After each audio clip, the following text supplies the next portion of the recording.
My mother insisted I leave my 7-year-old son with a babysitter for Thanksgiving because she wanted a strictly child-free, quiet adult dinner. But when I walked through her front door and was nearly trampled by my golden child sister's 3 screaming kids, I didn't just turn around and walk out. I cut off their financial lifelines, blocked their numbers, and let the bank deal with the secret foreclosure they were trying to trick me into paying for.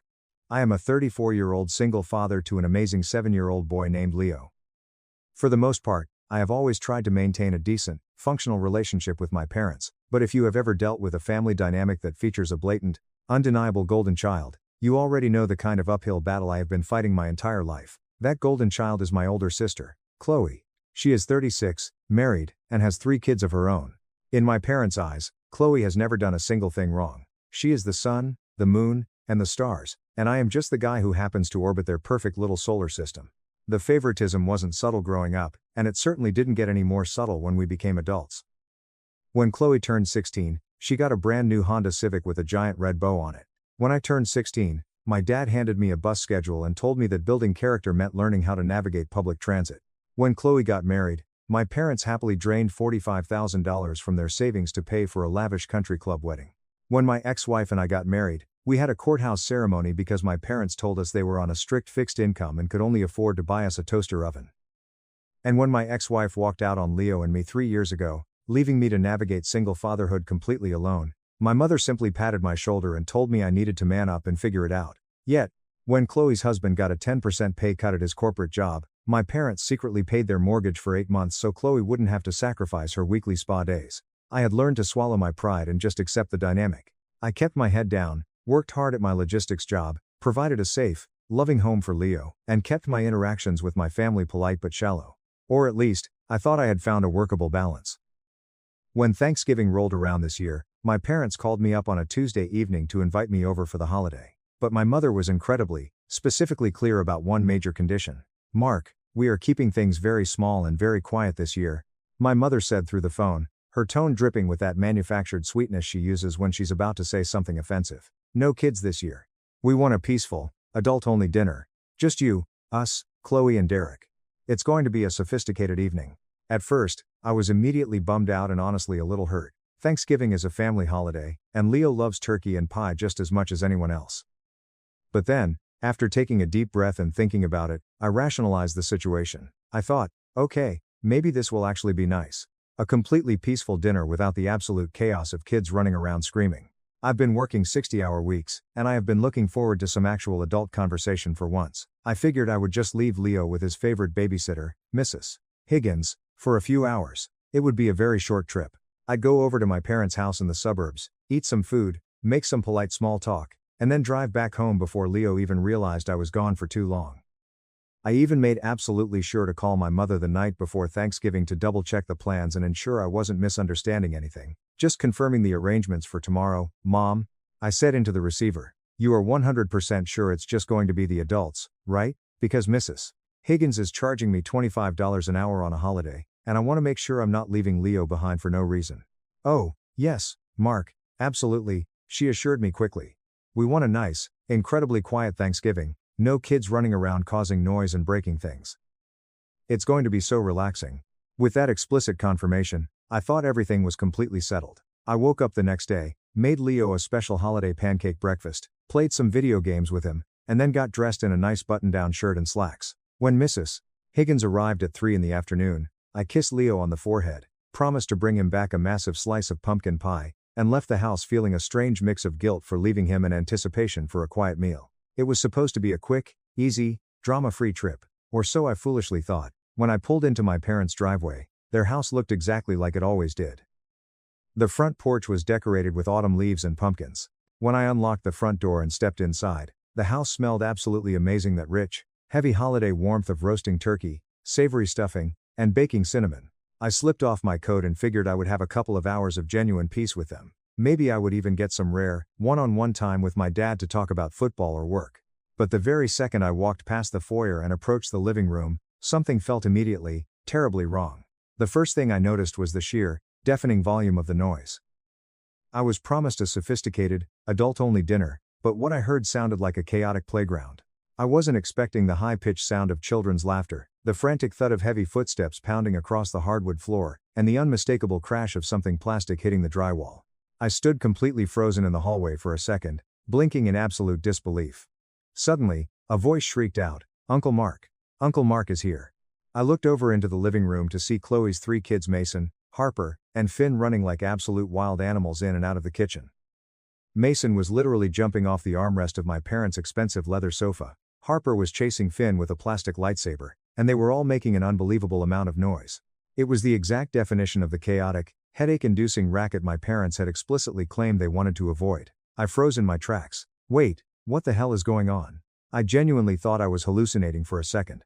But no, there they were. Chloe's kids, tearing the house apart, while the adults did absolutely nothing to stop them. Confused, deeply hurt, and rapidly becoming furious, I turned around and walked into the kitchen. I looked at my mother, who was standing casually at the stove, slowly stirring a pot of turkey gravy like she didn't have a single care in the entire world. "Mom," I said, my voice tight as I tried desperately to stay calm. "You specifically told me no kids this year. You made me hire a babysitter for Leo." She stopped stirring, turned to me, and offered a tight, patronizing smile that did not match the severity of the situation at all. "Oh, honey, don't make a fuss. We did say no kids, but Chloe's kids are here, and they're different. You know how it is with your son." I could feel my heart racing in my chest. The blood was pounding in my ears. "Different?"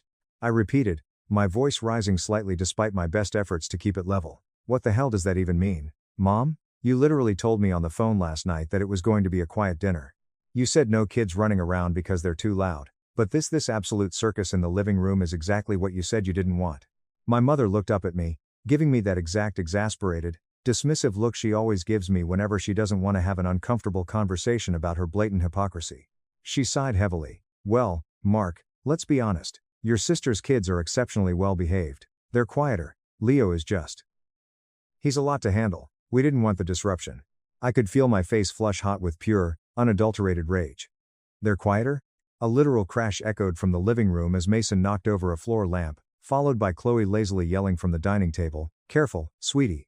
This was a straight-up, unapologetic slap in the face. It wasn't just disrespectful to me, it was a vicious insult to my son. I looked over at Chloe, who was standing near the dining table holding a glass of Pinot Grigio. She had a smug, self-satisfied smirk on her face, clearly enjoying the scene playing out in front of her. "It's really not a big deal, Mark," Chloe chimed in, taking a slow sip of her wine. "Mom just wants a calm dinner with family, and you know, my kids know how to act in a nice house. Leo is just a bit too energetic for Mom and Dad's taste right now. My son is incredibly well behaved. Is he perfect? No, he's 7 years old. But he is a polite, sweet, gentle kid who spends most of his time drawing dinosaurs and reading comic books. He has never destroyed furniture or screamed his lungs out at a dinner party, yet somehow, I was the one being excluded. My innocent child was deemed too loud and too disruptive for the Thanksgiving table, while Chloe's kids were allowed to run around causing an absolute racket simply because they belonged to the golden child. I could feel the hot sting of tears welling up in my eyes, but I refused to let them fall. I was vibrating with anger, but I absolutely did not want to break down right there, not in front of all of them. I wasn't going to give them the satisfaction of seeing me cry. I took a very slow, deep breath, my hands shaking so hard I had to clench them into tight fists at my sides. "I'm sorry," I said, my voice dropping to a low, icy whisper that cut through the noise of the house. "But I absolutely cannot do this, not anymore." I turned on my heel, grabbed my coat from the rack, and walked straight out the front door without looking back. I didn't even wait for my mother to call after me, or for my dad to emerge from the garage, or for Chloe to offer another snarky comment. I just left. I slammed the heavy oak door behind me so hard the glass panes rattled in their frames. I got into my car and drove home in complete silence. My mind was racing, and my heart was incredibly heavy with a mixture of profound anger, deep betrayal, and overwhelming hurt. I had been treated like I wasn't even a real part of this family. They had treated my son like he was completely worthless, like we were second-class citizens in our own bloodline. I desperately wanted to turn the car around, kick the door open, and scream at them until my throat bled. But what would be the actual point? I already knew exactly where I stood with them. I wasn't going to get through to them. I wasn't going to change anything. They were broken, toxic people. When I got home, I paid Mrs. Higgins for the full evening, tipped her extra, and spent the rest of Thanksgiving night eating pizza on the couch with Leo, watching his favorite animated movies. He was thrilled to have me back so early, and holding him close was the only thing that kept me from completely losing my mind. 2 days passed in complete silence. I thought that maybe the holiday weekend would just blow over, that maybe I would just swallow my pride, let it go, and move on like I always did. But then, on Saturday morning, the text messages started pouring in. First, it was my dad. Is greater than "Hey Mark," checking in. How are you doing? Your mother and I really missed you at the table on Thursday. We are sorry for the way things went down, but you leaving like that really hurt your mother's feelings. Let's talk soon. The words didn't feel real, they felt entirely manufactured. I could tell they were just trying to smooth things over so they wouldn't have to feel guilty, but something about the timing felt incredibly fake. Then, exactly 10 minutes later, came the text from my sister, Chloe. Is greater than "Hey Mark. Look, sorry about Thursday, Mom was just stressed. Anyway, Derek and I are in a really tight spot this month with some unexpected bills. We need to borrow $3,500 just to float us through December. I know you have it since you got that promotion. It will only be temporary, I promise. Let me know when you can transfer it." I stared at the glowing screen of my phone in absolute, stunned disbelief. After everything, after they had treated me like absolute garbage. After they had purposefully excluded my son from a family holiday dinner because of a blatantly hypocritical, fabricated reason. After all of that disrespect, she actually had the unmitigated gall to ask me for $3,500. I was shaking with a white-hot, blinding anger. And yet, in that exact moment of fury, my mind became incredibly clear. I knew exactly what I had to do.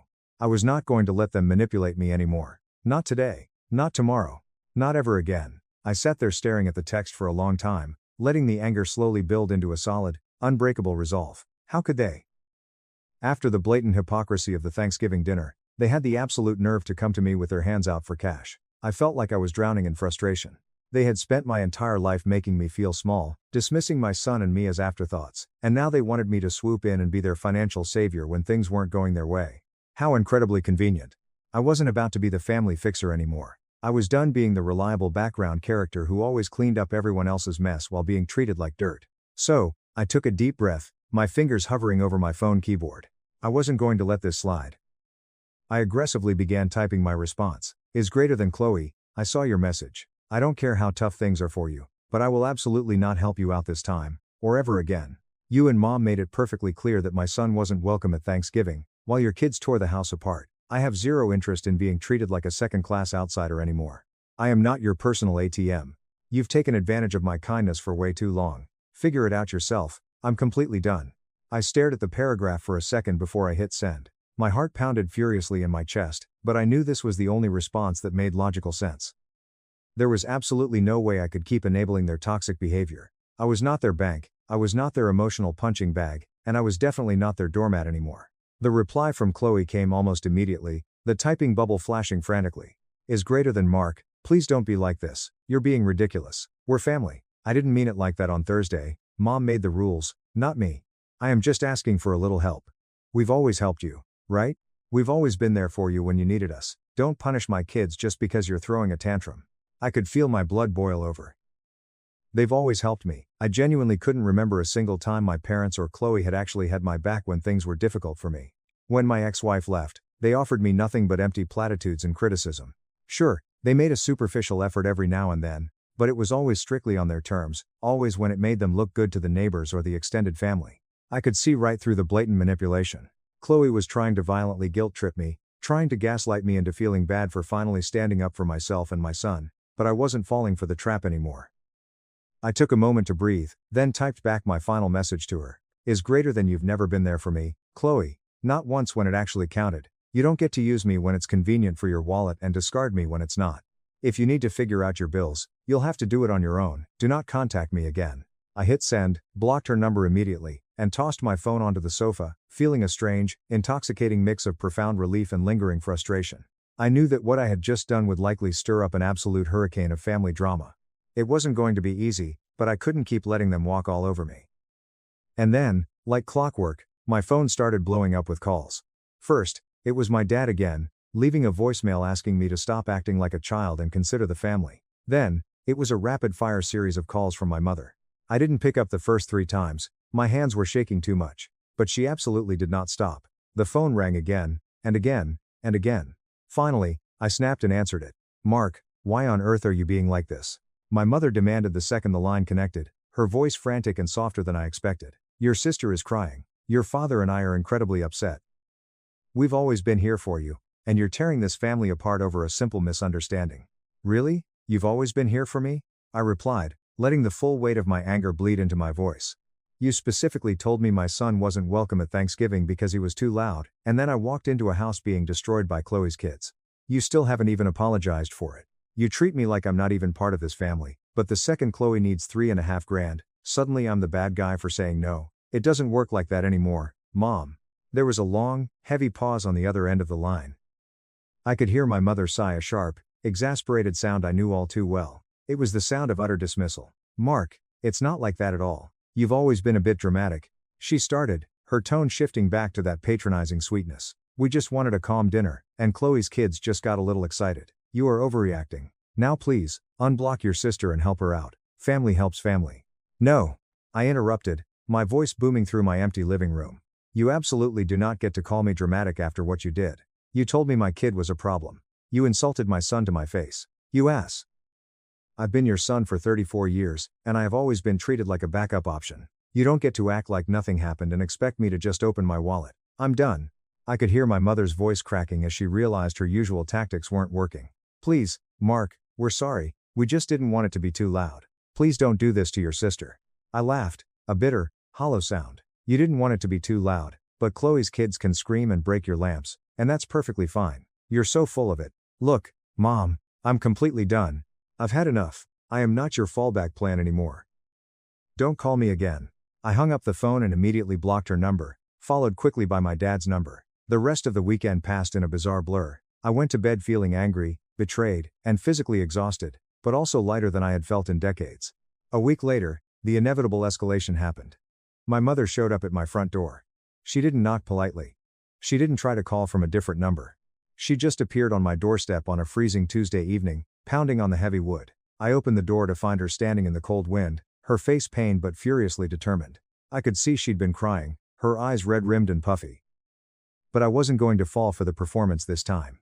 I crossed my arms over my chest and leaned against the doorframe, studying her without saying a single word. Mark, she began, her voice wavering as she pulled her coat tighter around herself. You cannot just do this. We're your family. You can't just cut us off and block our numbers like a petulant teenager. I need you to understand. I do understand, Mom. I replied, my voice remarkably steady and cold. I understand that you have always made me feel second to Chloe. I understand that no matter what I do, how hard I work, or how good of a father I am to Leo, it is never enough for you. And I understand that if I keep allowing myself and my son to be treated like garbage, nothing will ever change. Her face twisted in genuine shock, like she couldn't comprehend that her punching bag was finally fighting back. She took a physical step backward. You don't mean that, she pleaded, reaching a hand out toward me. You can't. You're just upset, and I get it, but you don't understand what you're doing. This isn't just about you being jealous of Chloe, this is about the survival of the family. No, it's about me protecting my son from your toxic favoritism. I snapped back, I'm not coming back to the table, Mom. Go home. I stepped back, firmly closed the door in her face, and threw the deadbolt. I stood in the hallway for a long time, listening to her muffled sobs through the wood until she finally gave up, got into her car, and drove away. Update 2.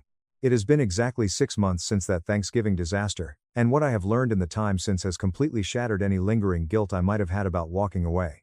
For the first few months, the silence was deafening, but eventually, it became incredibly peaceful. I spent more time with Leo.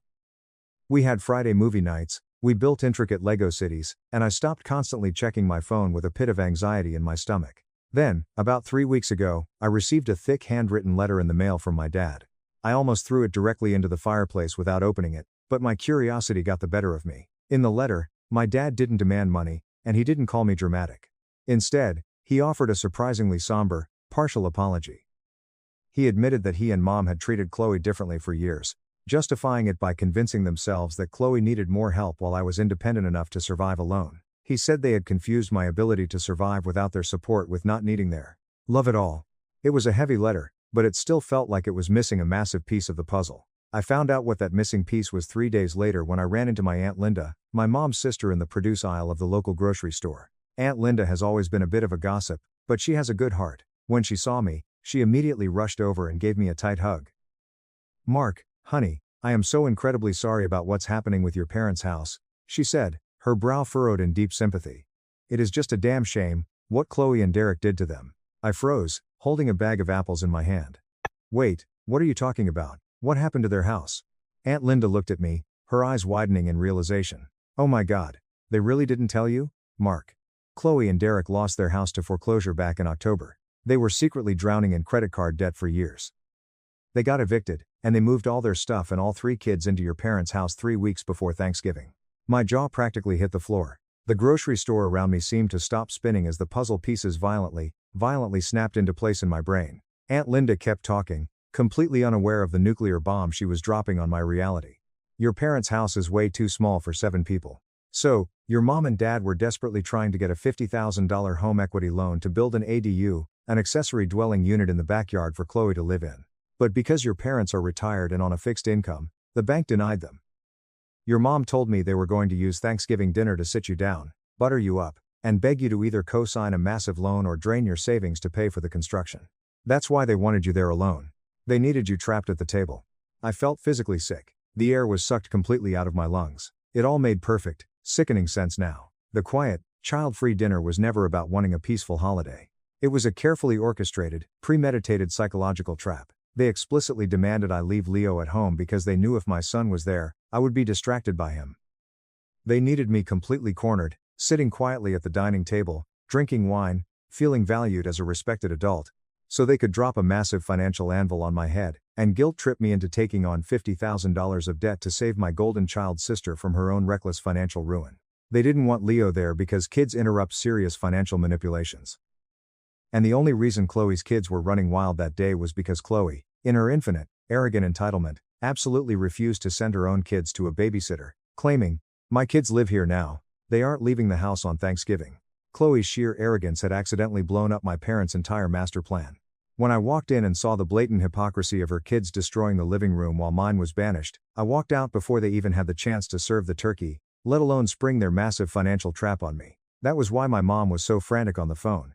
That was why she showed up sobbing on my porch. She wasn't devastated about losing her son, she was having a total panic attack because her primary funding source had just walked out the door and blocked her number. And that text from Chloe asking for $3,500? That was just a desperate, last-ditch effort to squeeze some quick cash out of me for legal fees after the main plan failed. Discovering the absolute depths of their manipulation completely erased any lingering doubts I had. It was the ultimate closure. I didn't even confront them with this new information. I didn't need to. I just went home, hugged Leo tighter than I ever had before, and felt a profound, overwhelming sense of victory.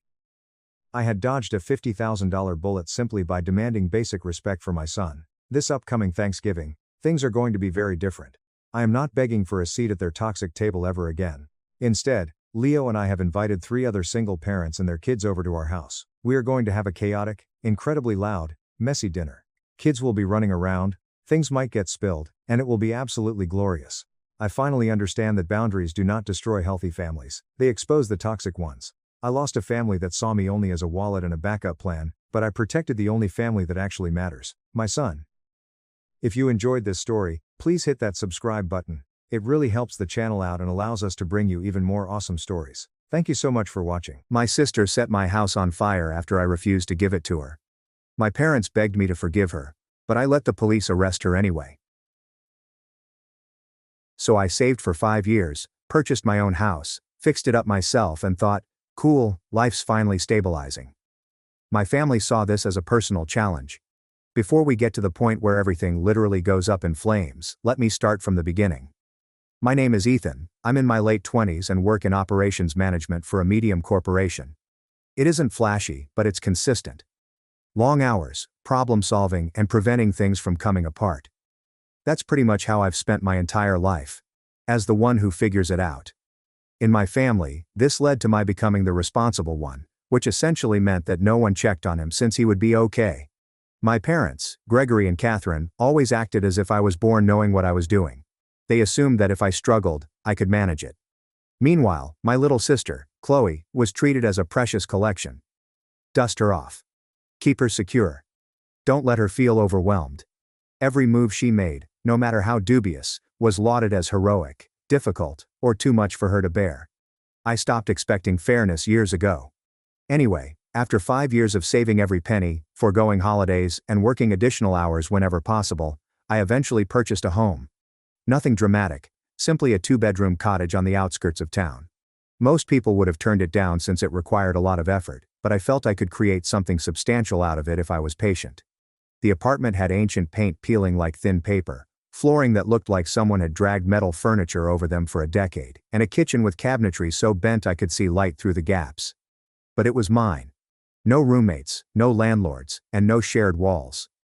For the first time, I went into a space and felt relieved, as if the years of eating inexpensive food and maintaining my own car may finally be worth something. Renovating the house became my second full-time job.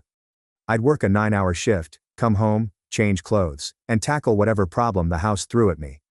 I watched video after tutorial, till my eyes burned. Some evenings, I fell asleep on the floor, with tools all about me. My shoulders hurt for several weeks. Weekends were reserved for larger jobs like rebuilding the bathroom, removing old flooring and repairing the sagging deck. My friend Marcus came by to assist with the bigger items. He's been my best buddy since high school and knows enough about my family to understand why I am the way I am. He kept joking that the house would be my evidence of survival after years of playing the supporting role in my own family. His words were not wrong. When I eventually brought my parents to see the development, they seemed proud in that low-key manner folks do when they don't want to make a big deal about anything. My father glanced around and remarked, "You were always handy, son." As if it was evident I could restore an entire house on my own. My mother smiled and thought it was lovely. Not remarkable, not astounding, simply pleasant. They intended well. I know they did. But it felt more like they were marking something off a list. If Chloe had done the same task, they would have hosted a celebration complete with decorations and speeches. Speaking of Chloe, my folks still talk about her wedding as if it were the highlight of the decade. It's been years, yet they still talk about it all the time. The colors, the setting, how magnificent it was, how proud they were of their daughter. It wasn't until long later that I discovered how much they paid for it. I never received that kind of enthusiasm or support. When I mentioned that the down payment was difficult for me, my parents stated they wished they could contribute more evenly, but Chloe needed it at the moment. Like, need only matters when it's hers. But the reality is, I didn't buy the house to impress anyone. I bought it because I wanted something that couldn't be taken away or changed to fit someone else's tale. Nonetheless, as I stood outside and looked at the home after accomplishing the last of the main tasks, I anticipated to feel a part of something larger. Instead, I felt stable and strong, as if I had finally created something that belonged totally to me. The thing was, I hadn't realized that the others around me didn't perceive it the same way. For me, it was a home. For my family, it was just available. And that distinction is where everything went wrong. I intended the housewarming to be small. 8 or 10 persons, at most. Only my family, Marcus, and 2 coworkers assisted me in moving the heavier items. Nothing fancy. I bought a few pizzas, laid up some folding chairs because the living room furniture hadn't come yet, and planned a casual afternoon where folks could see the work I'd done. Chloe arrived 15 minutes early with 12 individuals I did not know. They swarmed through the front entrance, as if it were an open event. I hardly had time to digest it before Catherine clapped her hands and stated it was wonderful that Chloe added to the family enthusiasm. I was about to say something, when Gregory interrupted me with, "It's family. Stop being weird, Ethan. More people means more love." It didn't feel like love. It seemed like siege warfare. Chloe walked in as if she were the host, not me. Her little son Oliver was on her hip and she quickly let him go about the home. The guests she invited strolled around, opening drawers and complimenting items that didn't require them, such as the hallway light switch. Her spouse, Gavin, came in last. He had the same expression he normally had. Chin slightly up, eyes searching the room as if he's assessing a business venture he didn't pay for. He gave a slow nod as if he accepted the plan, which irritated me more than I expected. While everyone settled down, Chloe began making comments that sounded like jokes but did not land as such. "Wow, Ethan. 3 bedrooms. What exactly are you planning here? A bachelor compound?" I mustered a modest smile. She continued going. "It's kind of wild. One guy with all this space. What are you going to do? Talk to the walls? Must be nice having no real responsibilities." A few folks cracked a joke. I did not. Gregory jumped in with his own brand of helpful commentary. "Well, you do have extra space. Chloe is simply pointing out the obvious." Catherine contributed her own perspective. "I always said you'd grow into something like this when you finally settle down. Maybe it'll push you to think long term." I didn't know what to say. They made it sound as if I had purchased a toy rather than a house. We began the house tour, something I had not wanted to do yet, but Chloe urged. She moved ahead of the group, opening doors as if she were inspecting property she already owned. When she entered the first bedroom, she turned to her audience and remarked, "This would be perfect for Oliver. Look at that natural light. He needs sunlight." I blinked, believing she was exaggerating. She was not. Gavin leaned against the doorframe, grinning as if everything made complete sense to him. He answered, "Yeah, I can see this fitting our needs pretty well." Our needs. He stated it as if he had already moved in. Marcus stayed at my side the entire time. He watched the incident develop with a stiff look. He was not mistaken. Chloe continued to treat each area as if she were shopping for a kid. She did not bother to supervise. Oliver was dragging a plastic toy across the wooden floor. I spent 3 weekends sanding and sealing. Every scratch caused my stomach to plummet. Nobody stopped him, not even Chloe, who was too preoccupied discussing how she had arranged the furnishings in Oliver's future room. Or, by the time we were in the kitchen, one of Chloe's extra visitors had opened the fridge and inquired about the availability of more beverages. I politely requested him to cease searching through my belongings. Instead of apologizing, he smiled and added, "Chloe said this place was basically family property." I stood there, wondering whether I had misheard him. Chloe gave me a look that suggested I was being theatrical. "Relax, Ethan. Nobody cares about a fridge. It's just family." Marcus murmured something under his breath that sounded like a threat. I considered asking him to repeat it. As the trip came to a close, I realized I hadn't said anything throughout. The entire event consisted of Chloe going ahead, pointing, assigning, redesigning, and behaving as if the home was some kind of common resource that I had selfishly locked away. People had only just eaten their pizza when Chloe clapped her hands loudly enough to cut every conversation in half. She stood in the midst of my living room, as if she were preparing to give a class. I froze in the middle of a sentence. Marcus peered over from the couch and some of the people she had brought quieted down. Chloe grinned too widely. I didn't move. I wasn't giving her the stage. But she took it anyway. "I have a plan," she said, taking a manila folder from her large purse. I took a step closer and asked, "A plan for what?" This was my housewarming, not a strategy meeting. She ignored it, opening the folder and pulling out pieces of paper she had printed. That alone annoyed me. She had come prepared, deliberate, and confident. "Since Oliver needs a yard and stability," she started off. "And since you have all this unused space, Gavin and I came up with a solution that benefits everyone." I crossed my arms and straightened my shoulders, indicating that I would not entertain whatever this was. But she did not back down. If anything, she straightened up, as if expecting a claim. "You transfer the deed to us," she added, as if she were requesting a cup of sugar. "It makes the most sense. A young family needs a home more than a single man does." The room fell dead silent. Gavin stepped up beside her, hands in his pockets, like he was here to negotiate the merger of two companies. "Your mortgage isn't crazy," he said, nodding toward me. "It's doable, and we already mapped out how we'll use the rooms." I abruptly interrupted him. "You're talking like you own the place." Gavin smirked as if I were being exaggerated. "We're being practical. You're a grown man with extra rooms, and your nephew actually needs the space." Chloe laid another sheet on the coffee table. "Here's how it works. You transfer the house to us and then you can rent the basement apartment we'll finish. It'll be perfect for you." Something warm crawled up the back of my neck as I heard her confident voice. I came closer, dropping but not softening my voice. "I'm not renting anything from either of you. I bought this house and renovated every inch of it myself." Chloe brushed it aside as if it didn't matter. Yes, you worked hard, but stability for a child is more important than your pride." Then the figures were released. Chloe pointed to a page with highlighted lines.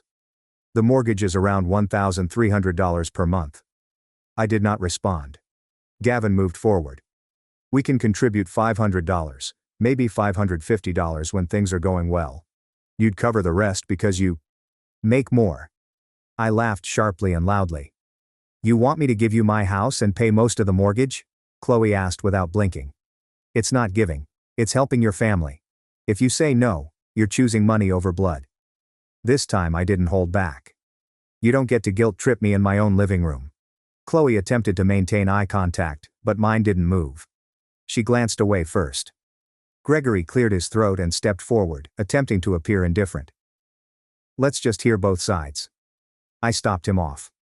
"There aren't two sides. There's my house and they're attempting to take it. Catherine stepped in immediately, hands raised as if she were the referee. Ethan, honey, stay calm. Your sister is just trying to solve a problem. No need to get so tense. She was staring at me. She made up a problem and her solution is stealing my home.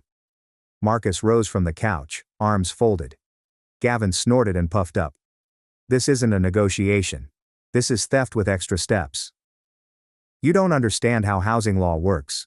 I read that if you have extra rooms and refuse to assist family members, a court can. Marcus chuckled sharply and without amusement. That's not a law. That's something you saw online. Gavin's eyes widened as if he had been caught cheating on an exam. It's a thing courts look at. Neglect. Stop, I spat out. Don't pretend you know anything about law. You downloaded one PDF and now you think you're a judge. Chloe's expression got cocky. So you hate your nephew? That's what this is. You'd rather have him grow up in an apartment without a yard than support us. You are heartless. And I moved closer, looming above her. Do not use your child as a shield. This is about you desiring something I've earned. The room was silent for a moment. Everyone is waiting to see what I'll do next. Chloe looked around as if she expected someone to back her up. Nobody did. Not even the weird guest she brought in. I pointed to the door. All of you get out now. Chloe gasped, like if I had smacked her. You're kicking out your own family? Yes, was my response. Before you try stealing anything else. Gavin grumbled something under his breath but did not dispute. Gregory appeared astonished. Catherine covered her lips, but I didn't mind. Marcus stepped beside me like a wall. I opened the door wider. Out. And one by one, they departed. That's when the house stopped feeling safe. And this was merely the beginning. My phone lit up the morning after I kicked everyone out before I even got out of bed. At first I assumed it was Marcus checking in. No, that was Chloe. A wall of text dominated the screen. Paragraphs, voice notes, screenshots of stuff I never said, and lengthy guilt trips written as if she were auditioning for a theatrical speech. She didn't even attempt to conceal the insults. You're not a real man if you can't help your own family. You only care about money. You're cold and selfish. Oliver deserves better than an uncle like you. She alternated between threatening me, sobbing digitally with sad emoticons, and lecturing me on what it takes to be a brother. There was no pause between texts, only non-stop alerts.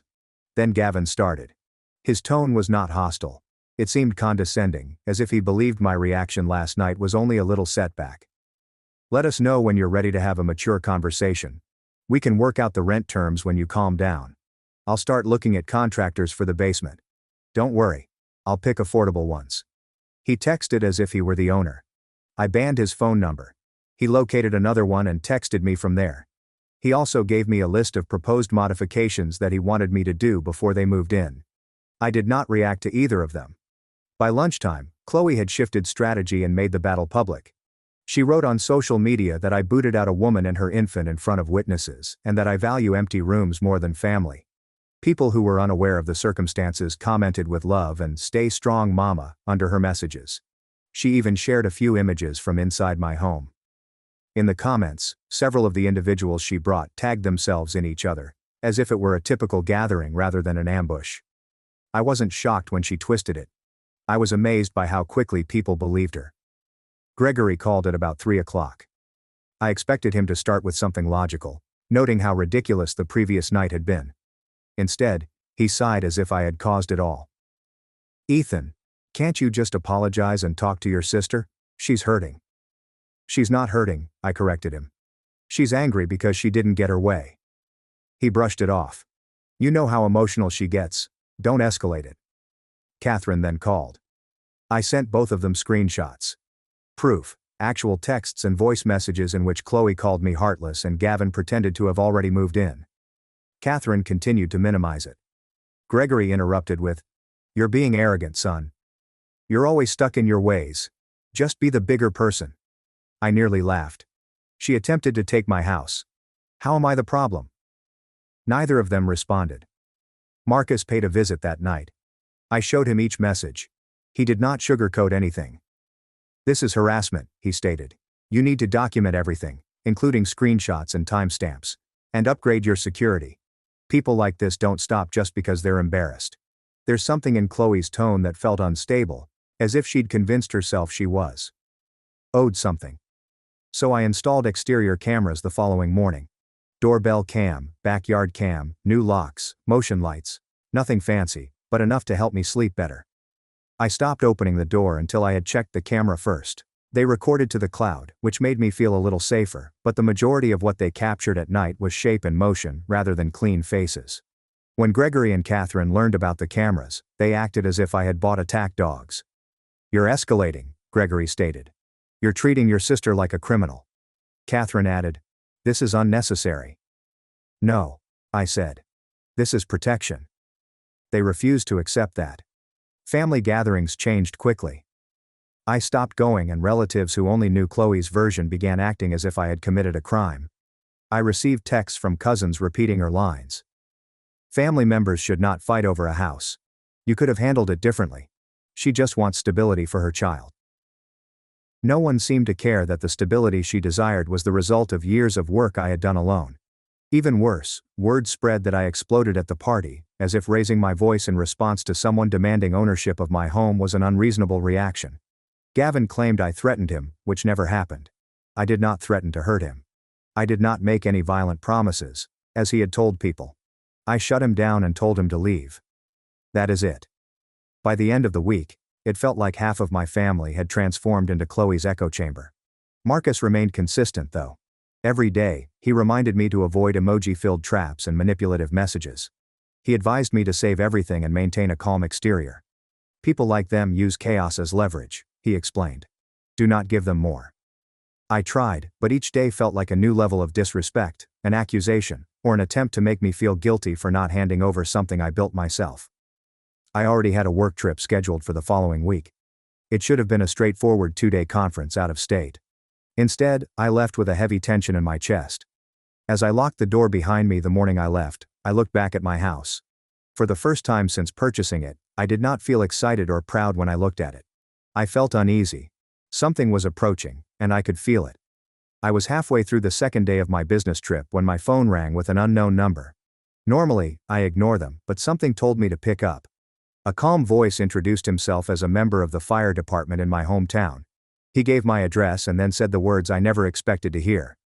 "There's been a fire at your property." Everything around me vanished for a split second. My laptop screen, the conference room, and the notebook in front of me are gone. My first instinct was not even fear. It was disbelief. I inquired whether they had the wrong address. They did not. I grabbed my bag, informed my supervisor that I had an emergency, and got into my car. The drive back was a blur. I don't even remember the roads. Only the pressure in my chest increased as I got closer to home. Marcus called because one of my neighbors had his phone number after helping me with the deck. "They're saying your place is on fire," he told me. "I'm heading over right now." When I finally arrived at my street, I noticed the flashing lights first. Fire trucks, police cars, a few neighbors standing outside in their jackets, and then I noticed it. My house, or what remained of it. The right side was completely blackened. The windows had been blown out. Smoke was still coming from the roof. My stomach dropped so hard that I felt lightheaded. What hit harder was seeing Gregory and Catherine standing with 2 officers, talking quickly and waving their hands as if they were defending someone. Catherine approached me before I could say anything. "Ethan, honey, don't panic. These things happen." "These things?" I inquired. My voice sounded sharper than I intended. Gregory stepped in quickly. "My house is destroyed. We don't know what caused it yet, so don't go accusing anybody. Fires start accidentally all the time." I had not accused anyone. They were saying it before I had even processed the scene. One of the firefighter investigators approached me. He introduced himself, asked if I was the owner, and began walking me through what they had seen thus far.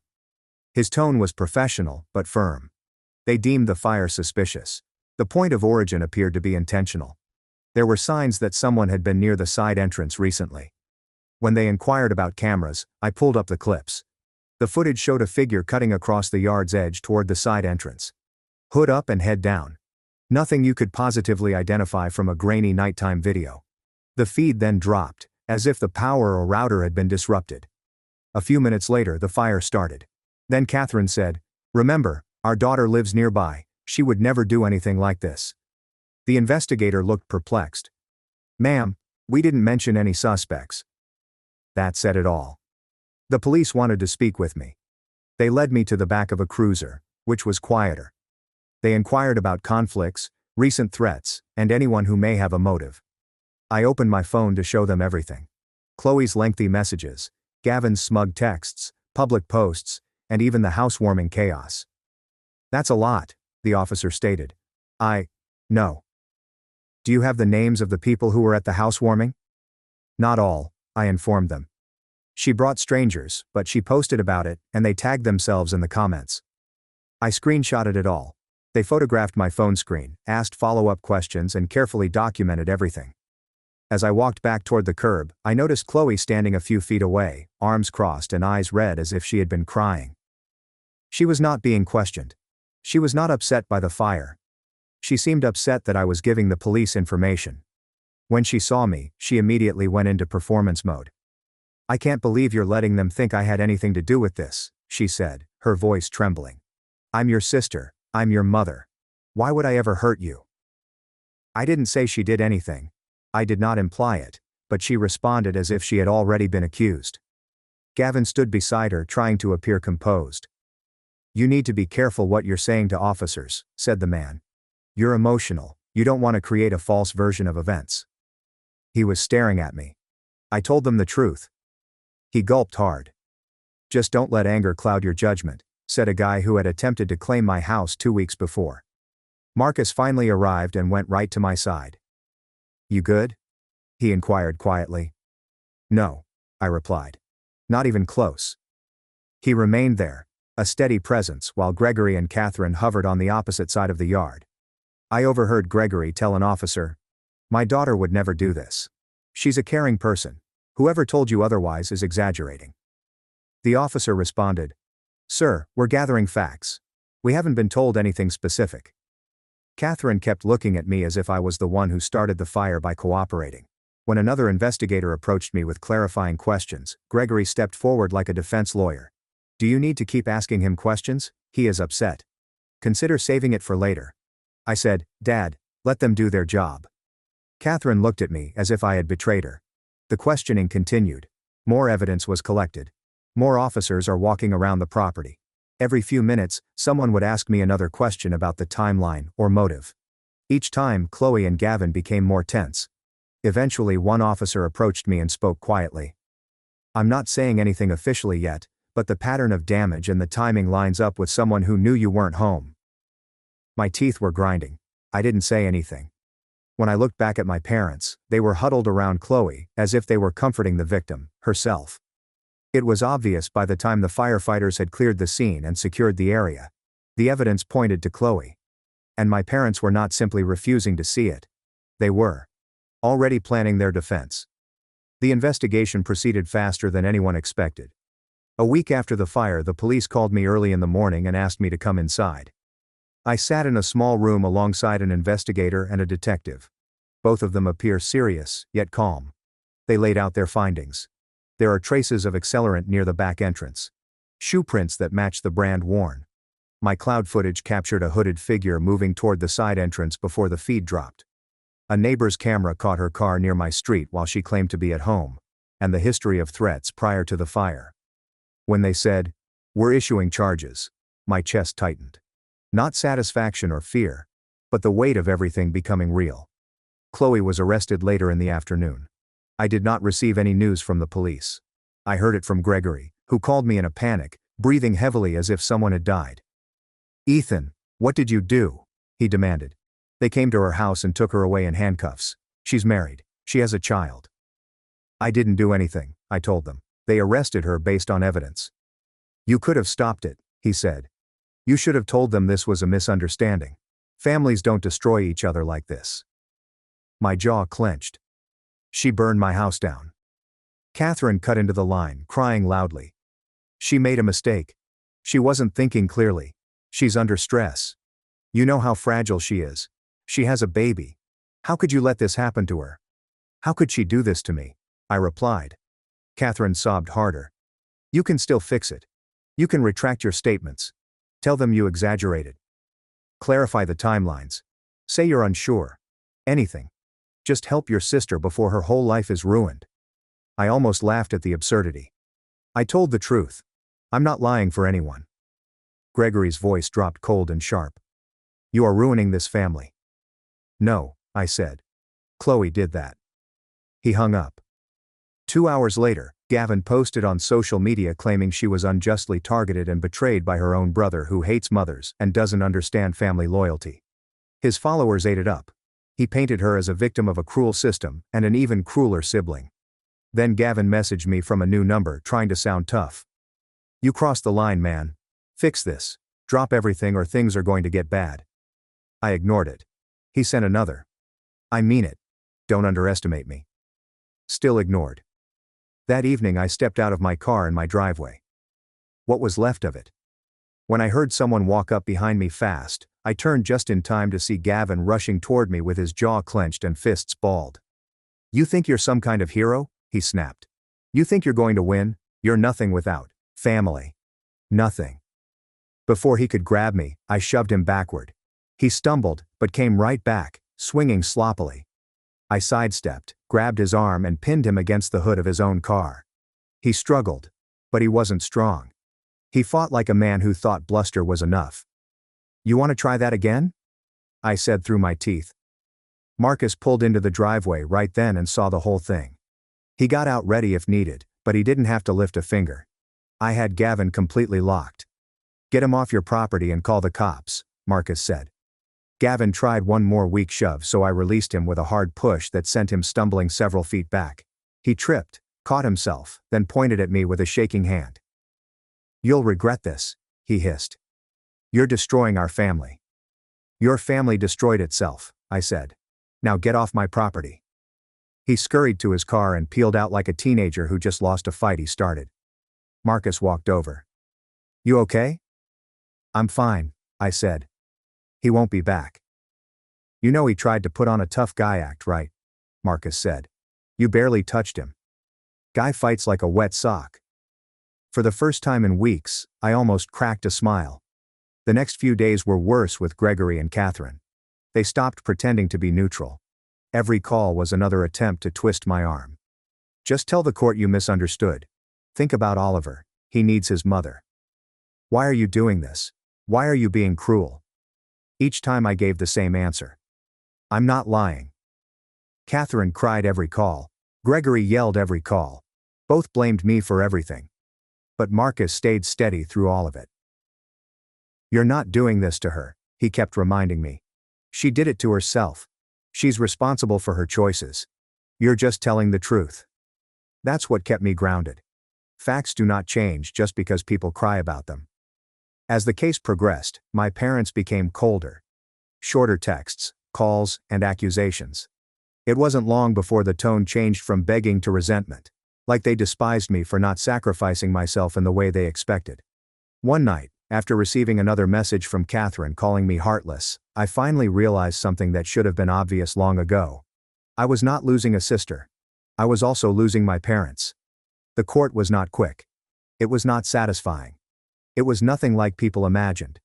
It was paperwork, waiting rooms, phone calls, meetings with attorneys, and brief hearings in which everything felt heavier than the time allotted to discuss it. However, the case progressed, and the truth eventually surrounded Chloe from all sides. The plea agreement was reached in the middle of the summer. Because the house was unoccupied and she had no prior record, the charge she pled guilty to was not the maximum they could have imposed. The prosecutor proposed a deal that guaranteed restitution while keeping the case out of trial. The judge suspended jail time on the condition that she pay, comply, and stay clean, and warned her on the record that a single violation would result in a sentence. She took it. There was no dramatic speech, no final attempt to deny anything, and no major emotional breakdown. Just a quiet admission to the charges because the evidence was too clear to fight. Guilty. Her sentence included probation, mandatory counseling, community service, and something more important: court-ordered restitution. She owed tens of thousands in damages. It wasn't a random number. It was related to the fire investigation, insurance assessment, and the cost of the damage she caused. The restitution was structured as a long-term payment plan that she could not avoid. wage garnishment, tax return seizure, and financial restrictions. It was the only time the court seemed to recognize what I had lost. In addition, insurance compensated me fairly. They covered temporary housing, personal property losses, structural rebuilding estimates, debris removal, and a portion of the replacement cost for items purchased during renovations. They did not hand me one large check. The initial funding covered temporary housing and immediate losses. The larger portion came down to a choice: rebuild and claim full replacement value, or reach a final settlement and walk away. It was difficult to get through the paperwork, and I argued with an adjuster several times, but the payout arrived, enough to recover but not enough to forget. The house's remains were inspected, photographed, documented, and then cleared. After the insurance settlement was finalized and it was clear that I was not going to rebuild on that lot, I sold the land to a small development company and let them deal with whatever happened next. I did not want to step foot on that property again. Meanwhile, child services became involved through the court system. Any parent who commits arson, particularly against their family, is flagged. They assessed Oliver's living situation, scheduled supervised visits, and required parental classes. It was a mess, and none of it was my fault. But in my parents' eyes, it was still all about me. Gregory and Catherine stood outside the courthouse on the day Chloe was sentenced, waiting for me. Catherine had tears running down her cheeks. Gregory appeared to have aged 7 years. Neither of them looked at me in the same way a parent would look at a son, but rather as someone who had ruined their carefully arranged world. Catherine was the first to step forward. "Ethan, enough is enough," she said, her voice shaking. "She's had her punishment. Please stop now." "Stop what?" I requested. "I'm done. The court handled it." "You didn't have to push it this far," the woman said. "She's married. She has a child. He needs stability." I looked at her, astounded that she could say that with a straight face. He needed stability before she set my house on fire. Catherine flinched as if I had slapped her. Gregory stepped in. "You got your compensation, you got your payout. You're starting over anyway. Just drop the hostility. Let her rebuild." "You think compensation fixes everything?" I was wondering. "You think money replaces the place I spent months rebuilding or the feeling of being hunted in my own family?" "You're being cruel," she said softly. "No," I said. "I'm being honest. Something you two haven't been with me in a long time." Their expressions hardened. Not because they disagreed, but because they were finally hearing something they had never wanted acknowledged. It did not end there. They tried one more angle. "Do it for Oliver," Catherine implored. "He needs his family." "He has family," I corrected myself. "Just not me." That was all. No yelling, no lengthy speech, just the absolute truth. I walked away as they remained frozen on the courthouse steps. That night I blocked Chloe, Gavin, and eventually Gregory and Catherine. It wasn't vengeance. It wasn't rage.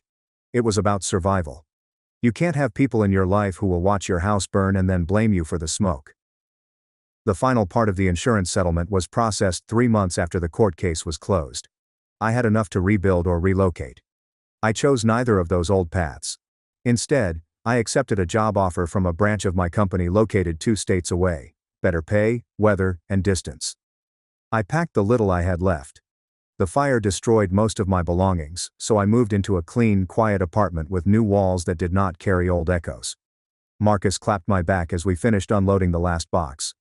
"Feels like the first normal chapter you've had in a long time," he told me. He was correct. There was no celebration, no victory lap, no dramatic rebirth. Just silence. The kind of quiet a man notices after years of tolerating noise. I found my rhythm again. Work, sleep, and small routines centered on my life, and no one else's. The first time I cooked in the new kitchen, I didn't consider who might knock on my door or demand something from me. Months later, sitting on my new couch, I recalled something that had stayed with me my entire life. My family always labeled me as strong. People believe that is praise. It is not.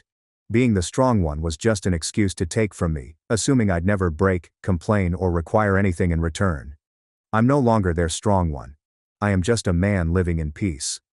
Far away from those who mistook my stability for something they could exploit. For the first time in my life, that was sufficient. At my engagement dinner, my mom toasted my sister, said she was worthy of my fiancé. I exposed her secret texts about me to the entire family. My older sister Sophia was the golden child early on. My mother told me she was smarter, prettier, and more talented daily. My mom worried why I couldn't get straight A's like Sophia when I got a B on a test. Mom felt my soccer effort was cute but reminded me Sophia won the volleyball state championship. My parents preferred my decent college over Sophia's Ivy League. I was raised as the backup daughter in case the actual one died. I quit at 18 and remained away. After building my life and work, I met Daniel. Dan was my sole want. His kindness and support helped me.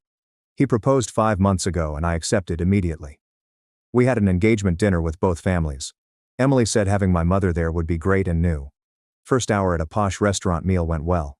My mother's warm words about my outfit surprised me. Sophia arrived late. She came in a too formal white suit to negotiate her promotion. Sophia's arrival brightened Mom's eyes again. Sophia's accomplishments was the topic for 30 minutes. I tried to resume the engagement, but my mother mentioned my sister. My mother stood and suggested toasting. Wanted her to compliment me. She lifted her glass and said Louis was great and she was thrilled for him. Too bad he met the wrong sister, she told Sophia. She joked but continued. She thought Sophia fit Dan better. She said Sophia was prettier, wiser, and worthy of him. She hoped Daniel knew what he was getting with me but indicated upgrading was possible. No one spoke across the table. Dan's parents were furious. Dan seems to want to disappear. Sophia grinned like she agreed with everything. My hands trembled and cheeks burned.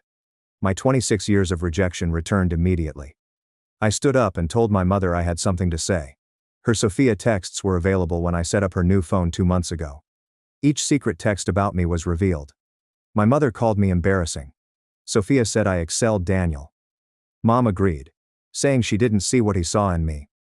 Sophia's supper flirting with Dan was planned to turn his head. I saw both faces go. My mother complained I misread. Sophia thought I was flashy. Daniel stood and ordered them out. My mother sobbed because I ruined the family. No, I said. She damaged it. 26 years ago, she said I was never good enough. When they departed, Chloe's mother hugged me and said I handled it better. In addition, my mother doesn't know I screenshotted every message. A wonderful addition to family discussions with aunts, uncles, cousins, and grandparents is coming. I contemplate the send button in my car outside the restaurant for 20 minutes. Prepared family group chat screenshots. Transmitting is permanent. The meeting made me shake, yet I felt clearer than in years. I get chilly steering wheel hands and breath that fogs the glass. I read. Screenshots again. Every awful text is there. My mother called me embarrassing. Sophia said I outperformed Daniel. Their black and white strategy tonight. Press send. The message reaches 39 relatives. Every angry conversation between my mother and Sophia, including the intention to flirt with Daniel tonight, is screenshotted. Read receipts instantly. 1, 3, 7, 15. Phone messages beep. The screen flashes regularly. I ignore notifications despite buildup. 2 callers. My phone is muted and in the cup holder. Daniel silently takes the passenger seat as he spots me in the parking lot. My phone is softly turned off by him. I sob as he clutches my hand. His folks got us home safely. As Chloe's mother served tea, I contemplated my actions on the couch. Her questions are absent. She circles my back while sitting next to me. Dan and Lillian's father chat quietly in the kitchen. Their tones rumbled, not words. Our guest room contains Chloe's mom. Tomorrow morning, start my phone. 215 warns. That amount scares me. Lillian's mother sorts texts awake. On the couch with her reading glasses, she tells me which family members support and attack me. Uncle Andrew writes a long letter claiming he always thought my mother treated me differently but never realized how horrible it was. Regrets not speaking sooner. My Aunt Olivia calls to discuss my mother's abuse for an hour. Mom always needed someone to degrade to feel superior. Olivia was pre-birth objective. She recalls family gatherings when my mother criticized her food, clothes, and spouse. She stops justifying my mother's actions and apologizes for not protecting me. She cryingly says she should have been braver. My father's 3 cousins spoke without Sophia, grandmother, or mother. Over time, they remember my mother's comments. She mentioned things during unguarded family gatherings. My relative says my mother said I was lucky to have a job despite my poor performance. Another cousin writes, my mother complained that I embarrassed the family by not being as accomplished as Sophia. The pattern of her cruelty is even more extensive than I realized. My mother texted regret. She calls me unappreciative. She claims I humiliated her in front of the family. She demands the communications be deleted and apologized. She'll visit my house if I don't react. Security blocks her when Daniel changes our access code. He calls and describes my mother while I read. Chloe texts Daniel to try something new. She admits fault and requests a private conversation. Dan immediately records and shows me her response. Without responding, he disables her number. He's assured. Father calls 3 days post-dinner. Tired voice. He claims my mother was emotional yet gave a bad dinner speech. Look into family therapy, he says. I won't repair anything my mother doesn't want. His silence lasts. After agreeing, he hangs up. Daniel's BFF Ethan brings takeout. He says Daniel's parents alerted half his family to the turmoil. Ethan thought his mother's breaking touch was greatest due of her nasty sibling. Validation from outside my family calms me. Over dinner, Ethan remembers his mother's boundaries. He made my first laugh in days. Lillian texts me 3 days after Ethan departs. She wants coffee. I haven't seen her because my mother made excuses for years. She'll drive 2 hours to me. Meet at a little cafe near my flat. Lillian smiles at me despite her age. She delivers lattes and we sit by the window. She reached out after seeing everything in the group. She claims my mother mistreated me as a youngster. She stopped attending family occasions 5 years ago because she couldn't stand it. Her voice quietens as she apologizes for not speaking sooner. She claims she was too young to discreetly question my mother. While having Christmas dinner at 12, my mother spoke about Sophia's accomplishments for an hour without addressing me. Lillian sobbed for me at home that night. She squeezes my hand across the table. She considers me courageous for standing up and proud for 2 hours over what transpired. Her rocky connection with her mother and how imposing limits improved her life are described. We say farewell and promise to communicate. She wants in since my mother doesn't restrict who I see. Her support makes driving home easier. Daniel and I eat as the family discusses. My phone buzzes so much I placed it face down on the table. Dan reads alerts. His face tightens and he shows me the screen. Grandmother wrote a lengthy defense of my mother. She claims I exaggerate and am sensitive. She thinks I'm exaggerating about the food and my mother loves both daughters equally. She thinks I'm splitting the family for a mistake. Rapid responses. Uncle Andrew claims he didn't misunderstand the screenshots. Aunt Olivia is fed of supporting my mother's abuse. Someone I hardly know advocates forgiving my mother because family is essential. Another relative claims family doesn't tolerate abuse. Threads grow as more join. My Uncle James recommends to relax before saying anything regrettable. Nobody listens. Reviving old grudges and conflicts increases fighting. Bad parenting is blamed. Someone recalls a sad 9-year-old wedding. The discussion centers on anger and blame. Dan turns off my phone's alerts. He suggests no reading tonight. I feel ill knowing my grandma is protecting my mother after seeing what she witnessed. Dan gets takeout and we watch a movie, but I check my phone. I got a letter 4 days later. On the envelope, my mother wrote. Thicker than expected, my stomach lowers. After sitting on the couch, I open it. 6 pages of my mother's immaculate cursive fall out front and back. Not calling her disturbs her. She says I misinterpreted the dinner toast joke. She insists I'm misremembering my upbringing, that she's always loved both daughters equally. She said helping me succeed was hard. She talks about helping me with schoolwork or driving me to soccer practice like it erases everything else. Sophia is worried I'm killing our family. She considers me selfish and cruel for not forgiving her. Multiple alterations occur in the letter. She never apologizes. She never apologizes for dinner comments. She considers me spiteful and oversensitive. The last page says she'll forgive me if I openly apologize to her and Sophia in family group chat. Her gestures show devotion, like nothing she written meanly, Mom. After 2 readings my hands shake. I become angry and move. Just take my keys and tell Dan to walk. He wants to join me but I need privacy. I relax by walking the block 3 times in the cold. Mom doesn't recognize her error. The victim mentality persists. It gets worse with letters. Daniel spots me on the couch while using my phone at night. I sit next to him and he asks if I want to go away for the weekend. For a few days he suggests relaxing and not checking our phones. Constant alerts and family turmoil fatigue me, so I agree instantly. We pack up and drive 3 hours to a mountain B&B the next morning. Small yet good, with hiking trails nearby. On day 1 of Woods travel, my family is not mentioned. Emily spotlights unusual birds and plants. We listen beside a creek on rocks. We trek to a valley-wide view the second day. We observe clouds while eating packed sandwiches. My phone is generally in my bag. I can focus without texting and ringing. I realize I've wasted energy satisfying my mother. I considered her opinion in every decision. Knowing she'd compare every success to Sophia hollowed them. Wanting her approval hurt my career. On that summit, seeing the countryside, I realized she'll never satisfy me. She won't see me well. Despite agony, the thought is soothing. No more trying. Emily holds my hand as we wait till sunset. Lighter homeward. Distance showed me my mother's perspective doesn't define me. Back home, I activate my phone. 53 new posts. Most are from the family group chat, although my Uncle James gave me some. Family gatherings require a mediator. He advised a family conflict therapist. If everyone sits down and talks honestly, we can resolve this, he writes. The notion bore me despite his good intentions. I appreciate his aid when I phone back. I won't sit with Sophia or Mom. His voice is sad. Although families are hard, he hates seeing them break up. Deny pulling things apart. Finally responding to my mother's lengthy behavior. He pauses before saying, I understand. If I rethink, the invitation stands. His promise is to always back me. I appreciate his effort, but mediation won't work. Mom would victimize herself again. James tells me to take care of myself to stop the call.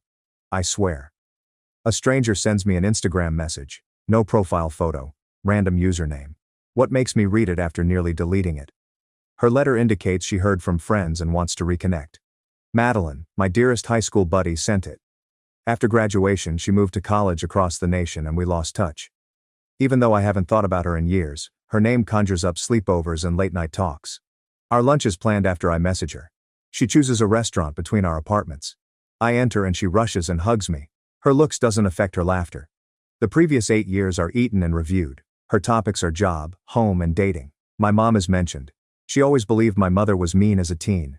My mother praised Sophia while ignoring me at home, she says. I placed second in school competitions, she says. Mom disappointed I wasn't first like Sophia. Madeline wanted to assist but wasn't. Sure how. My mother terrified her as a child. She regrets timidity. It's possible she did nothing. 3-hour conversation, and phone number exchange. I'll talk this time. Reuniting with her is like rediscovering myself again. 2 days after lunch with Madeline, a new Instagram user approaches me. Texts say Sophia is the victim. She claims I turned the family against her and she never hurt me. Scripture says she followed our mother's example and didn't know what to do. I read them demanding an apology or recognition for her actions. No substance, just excuses and blame. It states she's in treatment and self-improvement. She wants our romance back. Incorrect tone. She sounds like she's reading my want script. Her harm isn't valued. Every interaction is saved in my phone's behavior folder. Account blocking. Another person writes me within an hour with the identical profile photo. I block. Sophia persists, but I'm done. Saturday dinner is at Daniel's parents'. Father arranges a magnificent meal and mother makes pot roast. Daniel's mother wants to chat after dinner. We move to the living room as Daniel and his father clean the kitchen. She grabs my hand on the couch. She calls me her family despite me. She claims I'm her daughter. Praise for my management makes her cry. I established limits and stood up, which inspires her. She knows how hard this is since her mother was difficult. She vows to always include me in their family. Acceptance pinches my throat. I weep. She hugs. Motherly love should feel this. Support without limitations. Pride without comparison. Love without violence. Daniel and his dad watch us weeping. Her father jokes about women and emotions positively. Before leaving, they hug. A calm return. The family exists. Birth family, not my. Lunchtime security contacts me at work. They say my mother wants to meet me in the lobby. My heart races. Promise descent. I take the elevator and notice her weeping in the waiting room. She misbehaves. Entryway people watch her. The woman is in view. She screams that I won't call back, breaking her heart. I retreat when she arrives. My voice is chilly as I order her to go. My friend calls me foolish and wants to discuss. She must depart, or security will. She's surprised by my sincerity. Security asks whether anything's wrong. Mother's face changes. Her face cools after sobbing. She says I'll regret it.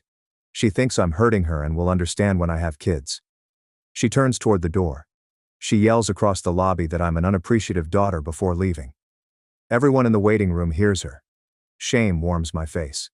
The security guy apologizes and checks on me. Just nodding, I go upstairs. My hands shook all afternoon, distracted at work. Work was stopped by Mom. She broke another line and it won't last. Seeking therapy in the morning. Miller treats family and harmful connections. Her office opens that afternoon, so I go. With cozy sofas and gentle music, the waiting room is serene. Dr. Miller brings me to her office. She has stunning backward black hair and eyes. She questions my visit. After the engagement meal, I recount my childhood. Listens uninterrupted. After I finish, she nods slowly. She calls my mother narcissistic. She believes some parents need a golden kid and scapegoat to feel in control. I did not cause it, and I cannot solve it, she says. Professional approval calms me. Not insane. Poor sensitivity. Mommy abused me. Miller questions my limits. I ignore my mother's calls and family functions. She approves of some restrictions. She advises my mother escalate before accepting. My mother says she struggles with control loss. Set weekly appointments. Leaving her office improved my behavior. An expert thinks I'm all right. It matters more than thinking. Dan and I are invited to dinner by Olivia on Saturday, 3 days after my last therapy appointment. She expects Andrew, her, and their 2 kids to be alone. No conflict, just family. I agree before overthinking. Daniel takes us to their suburban home on Saturday. My hands tremble entering the driveway. I trust Olivia, but past experiences make me uneasy at the first family meeting since the engagement dinner. Andrew opens the door and hugs us. Teens Chloe and Jake wave from the living room. House smells like chicken and garlic. Olivia hugs me longer after washing her hands in the kitchen.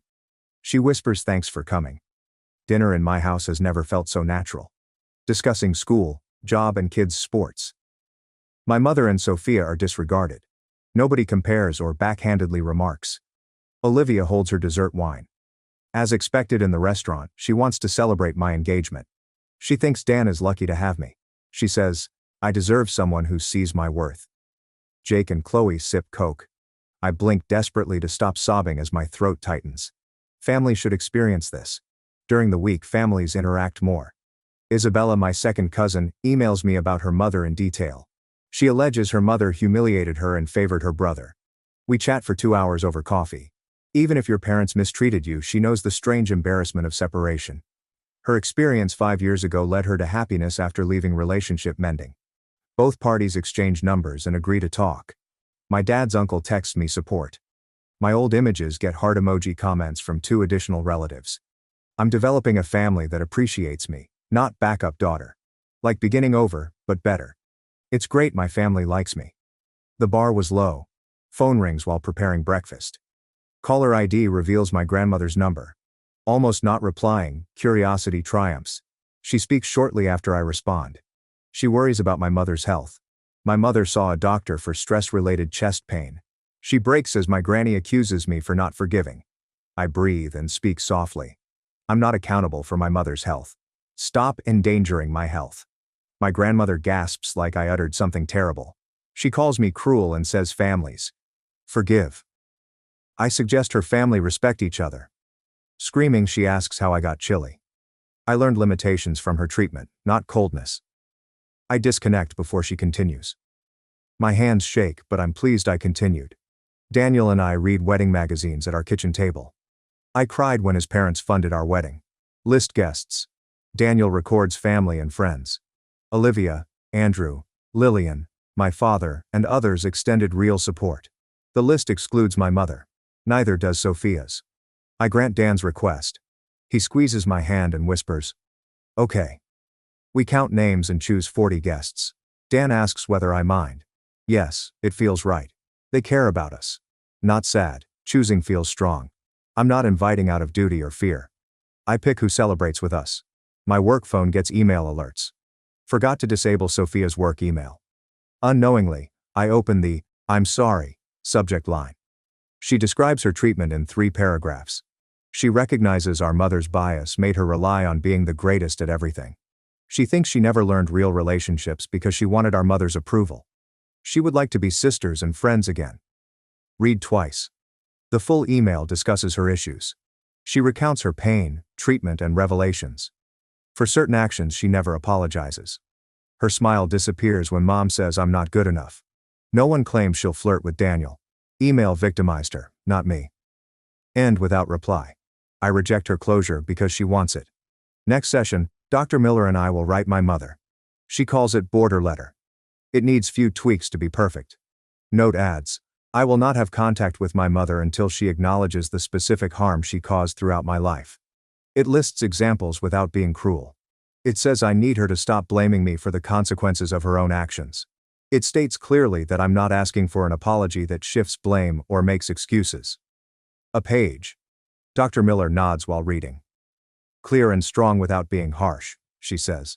Signing follows printing. I mail it certified so my mother can't say she never got it. Cashier requests insurance. I nearly laugh. No insurance covers that product. My mother replies 3 days later, but not in writing.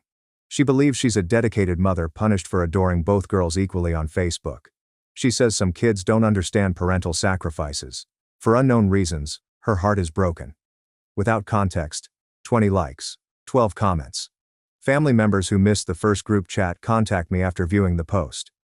They screenshot my mother and Sophia's text. Sending the border letter. 3 relatives said they had no clue things were so awful in an hour. No more excuses for her behavior. After 6 hours, mom deletes Facebook post. Just in case, I screenshotted. Daniel advises leaving work early Friday. I must arrive at 5 without explanation. I'm scared about my 4:30 homecoming. I arrive and notice him dressed beautifully and smiling oddly. We go after he advises I change into something comfy. When queried, he claims our destination is surprising. We arrive at his parents' 20 minutes later. There are several automobiles in the driveway. Daniel opens my door and shows me the backyard. Trees and a food and drink table with string lights. Olivia, Andrew and their kids attend. Lillian exists. Dan's friend Ethan brought his girlfriend. My father sits at the table, uneasy. His mother hugs me when Dan's parents visit. She claims Daniel wanted a family-friendly engagement celebration. All raise glasses as Chloe's father toasts new beginnings. Olivia applauds my womanhood despite everything. Watching me set boundaries and choose myself has been inspiring. Applause and tears. It's my first time getting praise without comparisons. I expect difficulties when my supervisor calls Monday morning. She promotes me to senior analyst. Get promoted in office. She claims leadership and perseverance. I thank her and work without flying. Starting with Daniel and his parents. Daniel calls and says, "We're celebrating tonight." His mother tears and is proud. At my desk with my phone, it hits me. I never considered phoning mom. Telling her positive news is harder. Sadness is unpredictable. My mood improves. Living without her viewpoint hurts less than I imagined. Texting Lillian orders coffee. I accept, and we meet near her office. She commands and sits serious. Sophia alleges she asked Lillian to limit dialogue. Lillian promised Sophia to inquire without pressuring me. Looking at me, she asks, "I may never be ready." That option is accepted by Lillian, nodding. She'll reject Sophia without shaming me. I appreciate that she respected my decision rather than forgiving relatives. My hand gets gripped across the table by Lillian. She supports dissolving familial bonds. 2 weeks later, my dad invites me to coffee. He claims my mother doesn't know he's calling and wants to chat alone. We'll meet alone across town. He seems older at a corner table as I enter. Slouchy shoulders, new eye wrinkles. He stands when he sees me and we awkwardly hug before sitting. I usually say okay when he asks how I'm doing. His coffee is stirred calmly without adding anything. Finally lifting his head, he apologizes. He regrets not protecting me more as a child. He says my mother's rage is draining and he can't ignore it.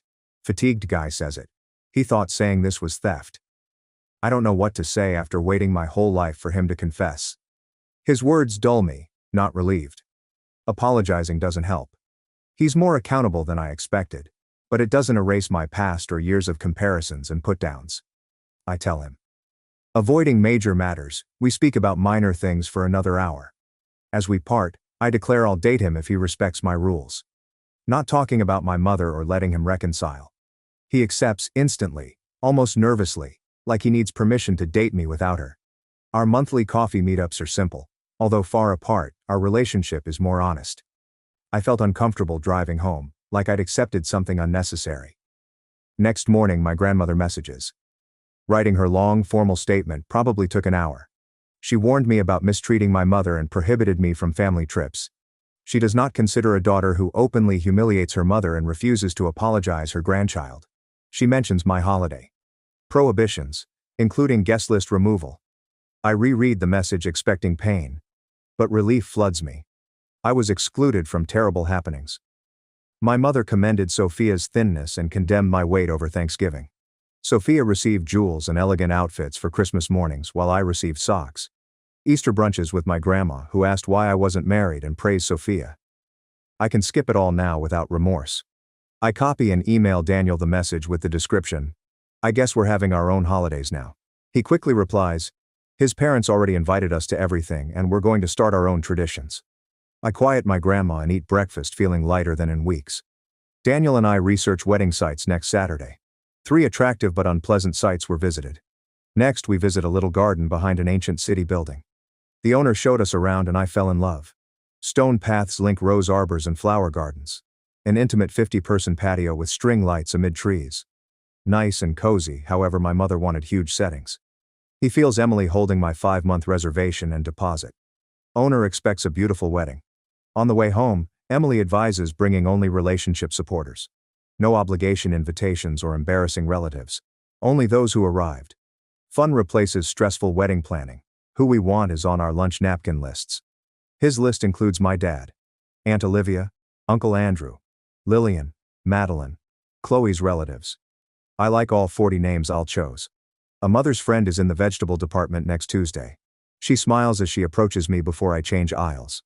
She inquires about my well-being in that gossip-gathering voice. I assure her I'm great, but she stops my cart. My mother is upset over the engagement supper, she adds. She regrets kids not valuing parents. She stares at me like I should apologize or explain. Instead, I look her in the eye and tell her my mother destroyed my heart for 26 years and one poor dinner doesn't compare. She should ask my mother why she said my sister deserves my fiancé more if she's worried about her feelings. She opens her mouth but says nothing. I pass her with my cart without apologizing or comforting her. Shopping makes my hands shake with delight, not guilt. Learning, guilt-free defense. I inform my therapist about the grocery store event and my father's call during my next appointment. Her patience in asking how I feel about losing my mother forever. Perhaps I never needed a mother. She agrees that I'm mourning the relationship I needed, not the one I had. Despite missing my ideal mom, she says the real connection was dreadful. The distinction clarifies things. I waited a lifetime for ideal motherhood, never would. The mother I needed never existed. My trust in her change is fading. Hope slows me. My therapist wonders about not expecting change, similar to my life, without her judging my value or happiness. The session feels like I dropped something heavy I didn't realize I was carrying. Weekend, Madeline invites me to her friends. She asked me to supper with friends she likes. I agree, however I'm terrified to encounter family issue experts. I discover 6 ladies our age in her flat. No one asks about my family or bad things when Madeline introduces me. Work, TV and travel are discussed during dinner. One woman joked about her lousy work, another about marathon preparation. Their interest in my profession and wedding is genuine. No one vets me or needs evidence. We converse freely, and I realize I've been so secluded by family strife for years that I forgot about friendships. I'm known as me, not as the backup daughter or the girl whose mother hates her. 3 new tunes and 2 for brunch next weekend are my takeaway that night. I text Madeline to thank her and she says she's delighted I came and her friends liked me. Although basic, it helps me live independently from my family. Monday morning brings a large flower arrangement to my office. My co-workers gather as I read the card. The blatant untruth, she forgives me in my mother's handwriting, makes me smile.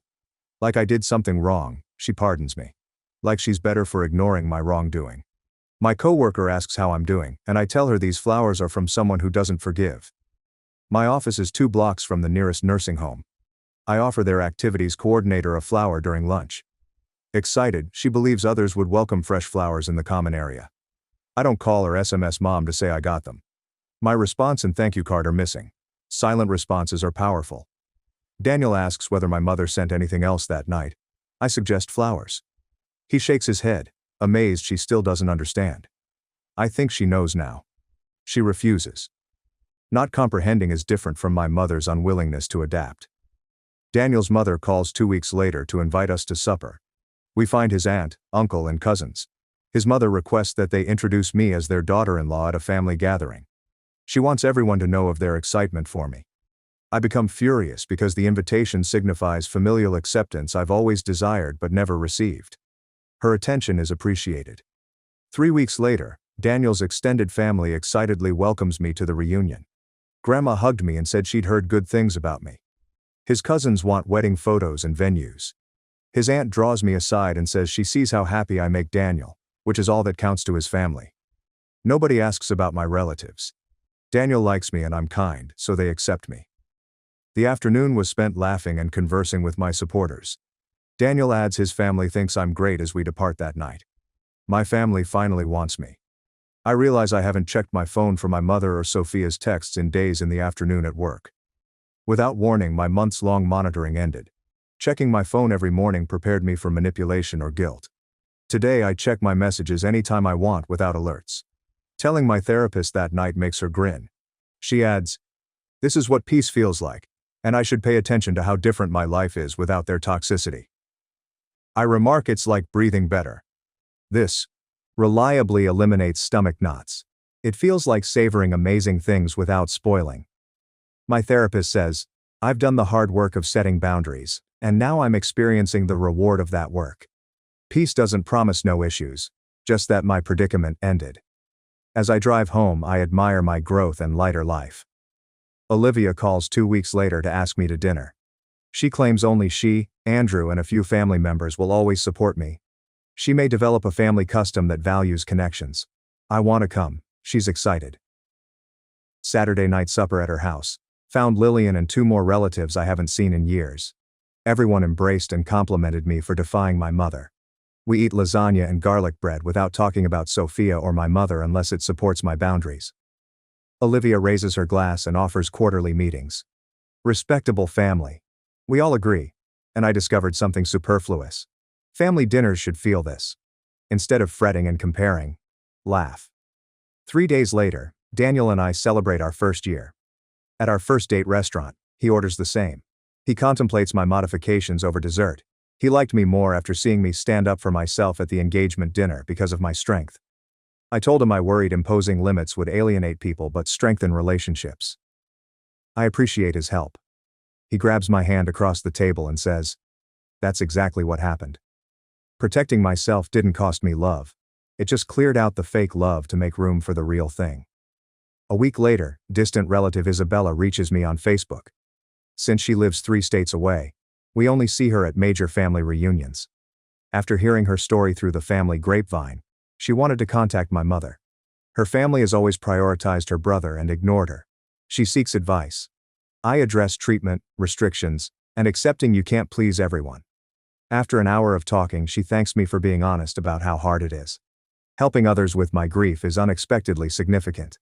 At our next meeting, my therapist grins and adds, "This is part of my healing too." My father calls about coffee days later. Sitting, he looks afraid and fatigued. My boundary letter helped him realize his treatment-induced silence. He claims he normalized my mother's behavior for decades. He admits to not protecting me as a child. I respect his responsibility, but we can't undo the past.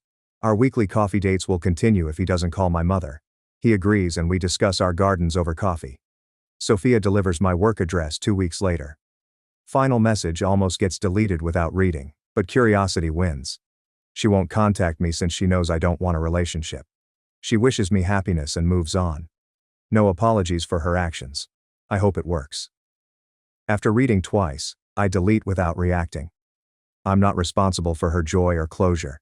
Her inability to apologize shows her shift. The wedding guest list takes up Sunday afternoon for Dan and me. We reviewed everyone after avoiding it since it appeared complicated. Last list has 42 persons. His family, my father, Olivia, Andrew, Lillian, a few supporting relatives, our close friends, and my therapist, who helped me heal, are invited. Dan finds the list interesting. We or they picked us, not visitors. The list looks right, and I don't feel terrible about missing somebody. I write wedding vows next week. Genuine promises. Building a respectful, loving family, selecting each other daily, and improving ourselves are my topics. As I read them, Daniel cries during rehearsal dinner practice. After I finish, his parents hug me, and his mother says she's honored to be in my new family tale. Father of Chloe says they've always wanted a daughter and are pleased it's me. His family accepts him differently than mine, which surprised me. Chloe's mother contacts me unhappy 3 weeks before the wedding. She says my mother wrote to their house to persuade me to invite her to the wedding. Page after page, the letter describes her suffering and why she should be my mother. Her mother feeds me sentences over the phone, twisting them. We thank her for telling me and decide she'll write back to not influence us. Chloe's mother will reinforce my limits tomorrow. His family defends my choices without my request, which I appreciate. Days later, Lillian offers wedding day motherly duties. She pledges to handle my mother's feared visit. Dan and I discuss it and hire venue security. Wedding security stated unwanted guests are more often than people realize, and will make sure no one crashes who isn't on our list. Being safe allows me enjoy my wedding without worrying about my mother. Later that night, Lillian texts me that she'll always support me, and I believe her. I wake up thrilled the week before the wedding, not nervous. When I get ready for work, I realize I'm unprepared for anything to go wrong or someone to destroy my day. In afternoon therapy, my therapist stated that this happens when you're unprepared for criticism or rejection. She says, "I've done the hard work of removing toxic people from my life, and now I get to experience what peace actually feels like. I'm marrying someone who loves me exactly as I am. I'm surrounded by people who celebrate me instead of tearing me down, and I don't have to perform or prove my worth to anyone." The relief of that realization makes me emotional in the best possible way. Olivia's house smells like vanilla and flowers when I arrive for the bridal shower. The living room is packed with women who have shown up for me, not out of obligation but because they actually want to celebrate. Lillian hugs me at the door and whispers that she helped Olivia plan everything, and I can already feel tears starting. Chloe's mother is here with 2 of his aunts, and they wave from the couch where they're chatting with Madeline. My cousin Isabella from my dad's side brought her daughter, and even my therapist accepted the invitation, which makes me feel seen in a way I never expected. Olivia has set up games and decorations, but what hits me hardest is that nobody here has ever made me feel like I wasn't enough.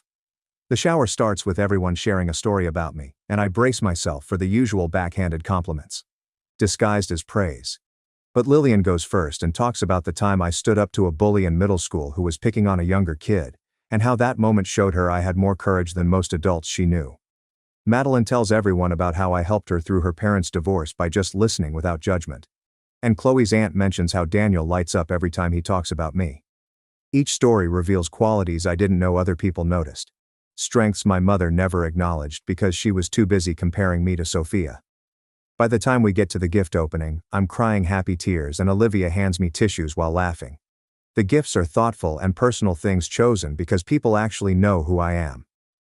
Then Chloe's mother stands up and asks if she can give me something special. She pulls out a delicate silver bracelet with tiny charms, and her voice shakes a little as she explains that it belonged to her own mother.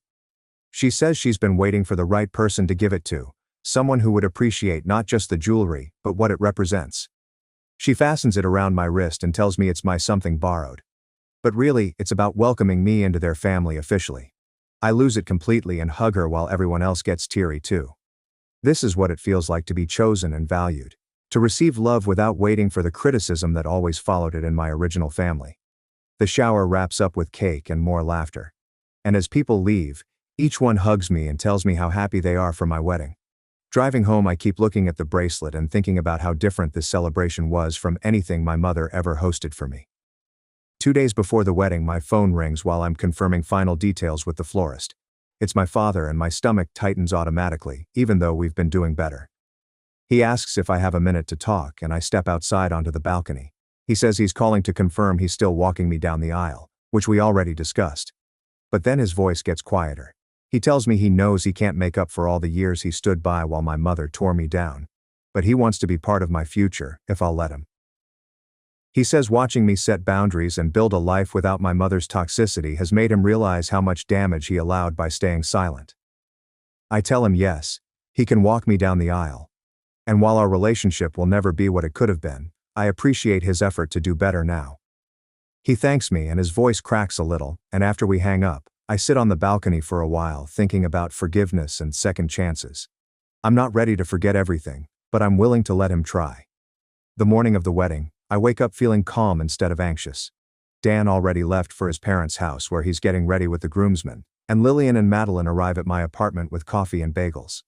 They help me shower and start on my hair, and the whole process feels easy and fun. We laugh about Lillian's disaster of a first date last month and Madeline's new puppy who keeps eating her shoes.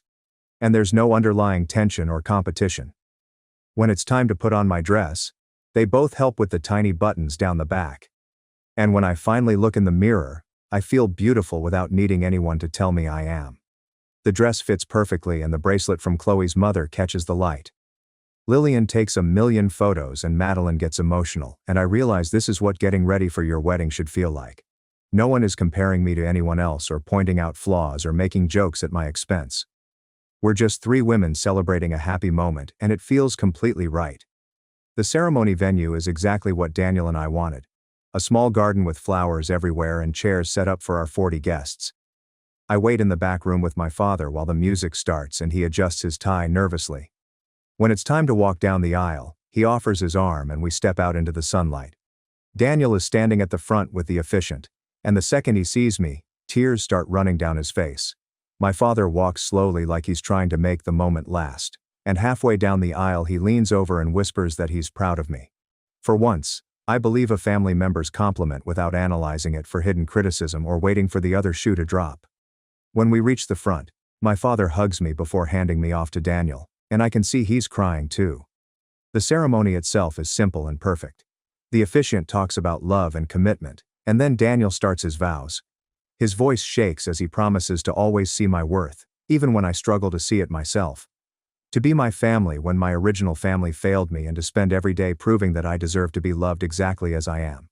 By the time he finishes, half the guests are crying, and I'm barely holding it together.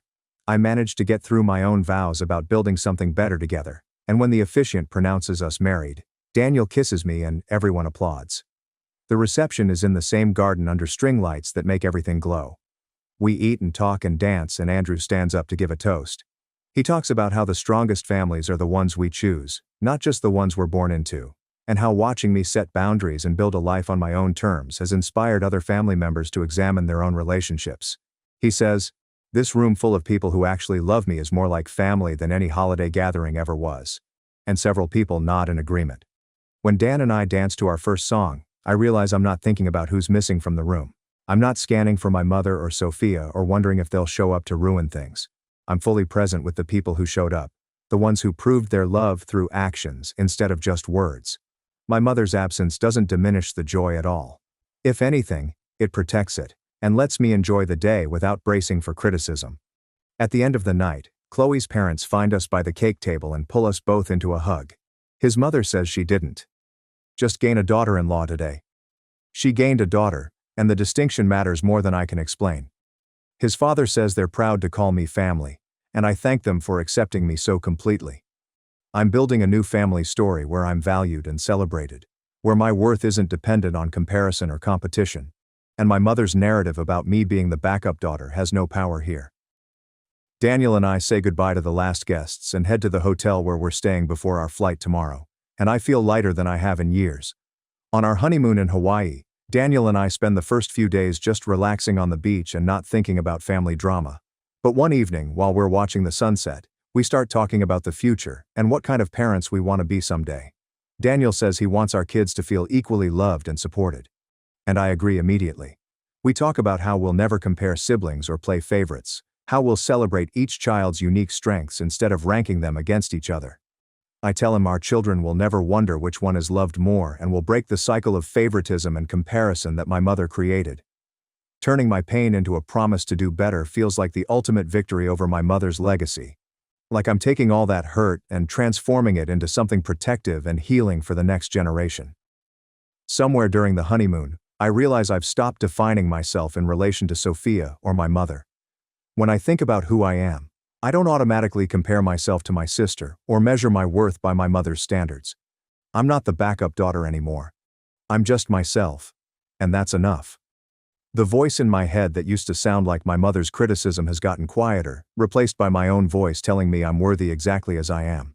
I look at Daniel sleeping beside me one morning and think about the life we're building together, And I feel grateful for every hard decision that led me here. Setting boundaries hurt and cost me relationships, but it also freed me to become someone I actually like. 3 months pass after the wedding and I'm sitting at a coffee shop when my phone rings with my father's number. I answer and hear his voice quieter than usual, telling me he needs to talk. He says he's moved into a hotel temporarily and separated from my mother. The words hang in the air between us for a moment before he explains that watching me build a life without her toxicity made him realize how much her behavior affected his own happiness. He sounds tired, but also relieved, like he's been carrying something heavy for years and finally set it down. I tell him I'm not going to pressure him about what he decides to do long term, but I'm glad he's taking care of himself. We talk for another 20 minutes about nothing important. Just normal conversation without the weight of my mother's presence influencing every word. When we hang up, I sit with my coffee and realize this is what happens when you stop accepting cruelty as normal. Other people start to notice it too.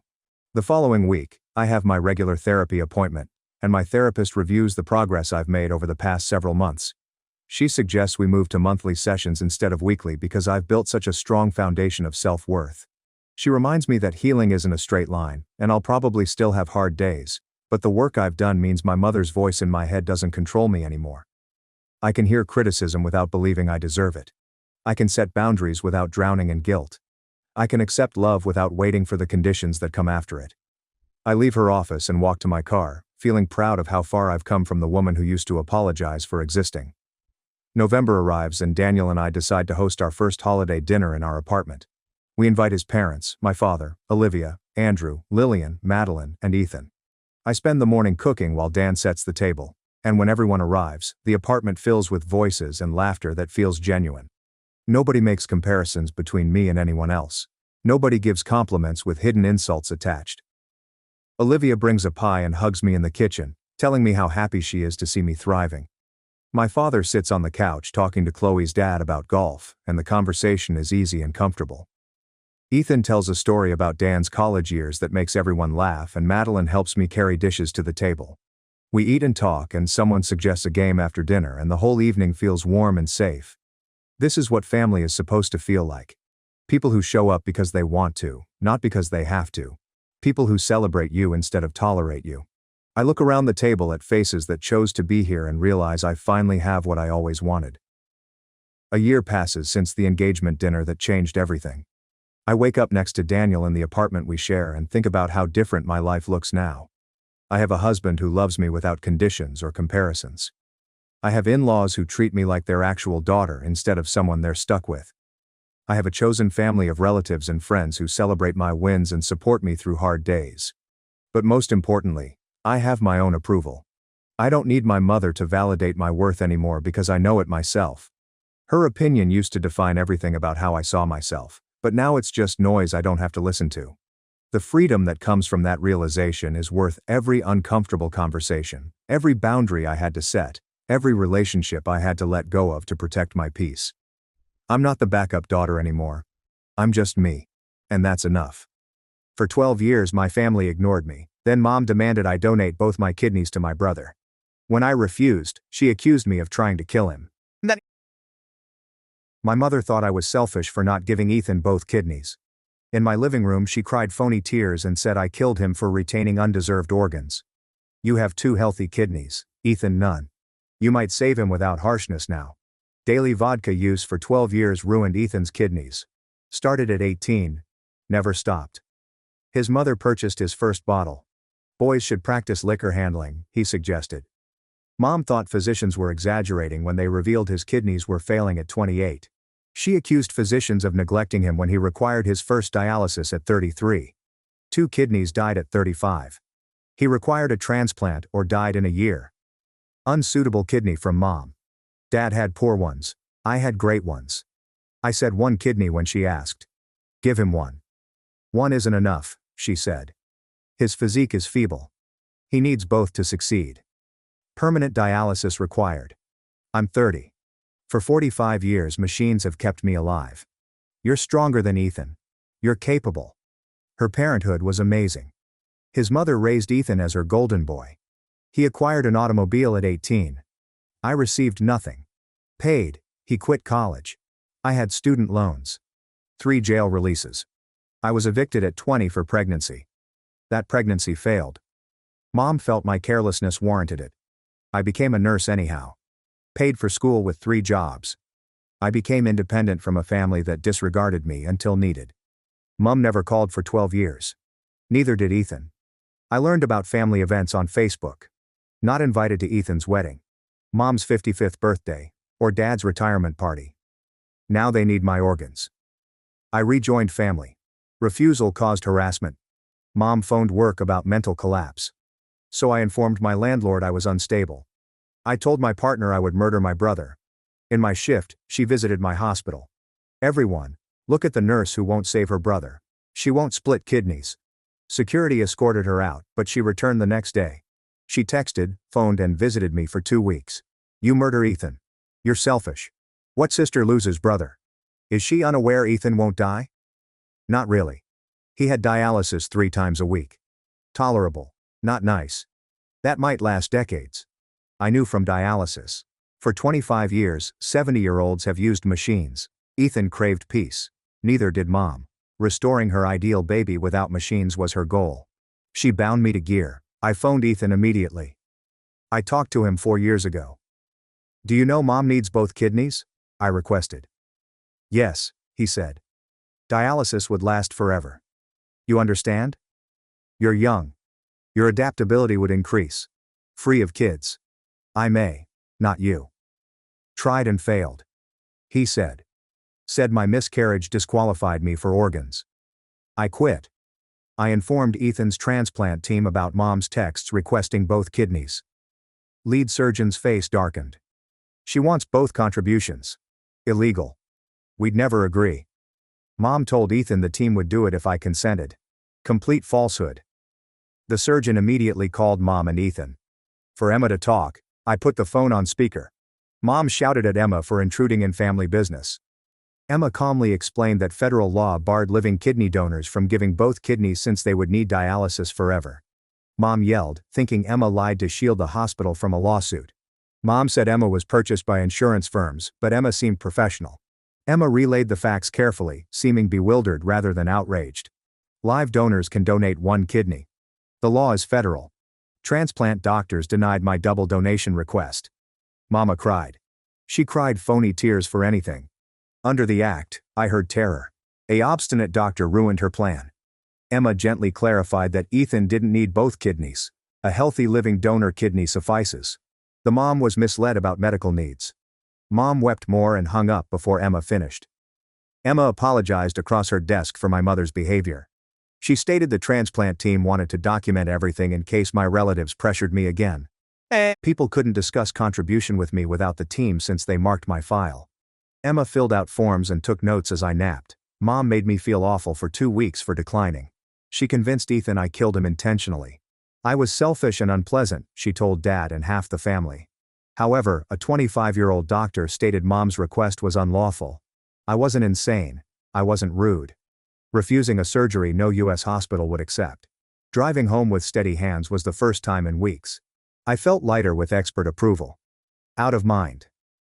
I had Chinese food on the couch table for Daniel. He stood up when I entered and I informed him about Emma and the call. I started weeping as he gripped me too tightly to breathe. No sobs, just stress relief. Daniel embraced me as I wept into his shoulder and splattered tears on his shirt without saying. After I calmed down, we ate Chinese and he held my hand. My phone exploded at 11 o'clock that night. Mom texts harder after messages. She said I lied and incited physicians to detest her. Poisoned them against Ethan with lies. I was accused of wishing my sibling dead to impress my parents. I threatened disclosure. Sometimes 3 or 4 messages alternated fury and guilt. Ethan sobbed for me, she added. My daughter let Dad down. I regretted this when Ethan died and was responsible. Daniel screenshotted all my phone texts. In my laptop's harassment documentation folder he put each screenshot's date and time. Shaking hands I watched him work. Mom's opinions were more accurate after seeing the grid. Daniel highlighted that her actions justified my refusal. A kind mother wouldn't let one child jeopardize her health for another. Loving moms wouldn't say this. After arriving early, Sophie summoned me into her office before my shift. The door closed and she informed me hospital security reported my mother tried to enter the dialysis unit around 9 o'clock yesterday night. Mom requested the security guard teach staff medical ethics and family loyalty. The guard blocked her from entering the lobby because she was familiar. Mom left after 20 minutes of fighting. I felt bad when Sophie gave me her computer security report. Sophie stated the facility values personnel safety. My mother's arrival was detected by security. How was I and did I require schedule changes? I nearly sobbed again when someone was gracious about this disaster. Sophie advised me to ask for help and that the employee support program provided free care. I began my dialysis shift after thanking her. Working with my usual patients seemed like nothing else. While his machine rang, Mr. Klein showed me images of his little granddaughter on his phone. Mother Brennan hosted Thanksgiving despite criticizing her daughter-in-law's cooking. James discussed his fishing vacation next month. Their dialysis lasted 25 to 30 years.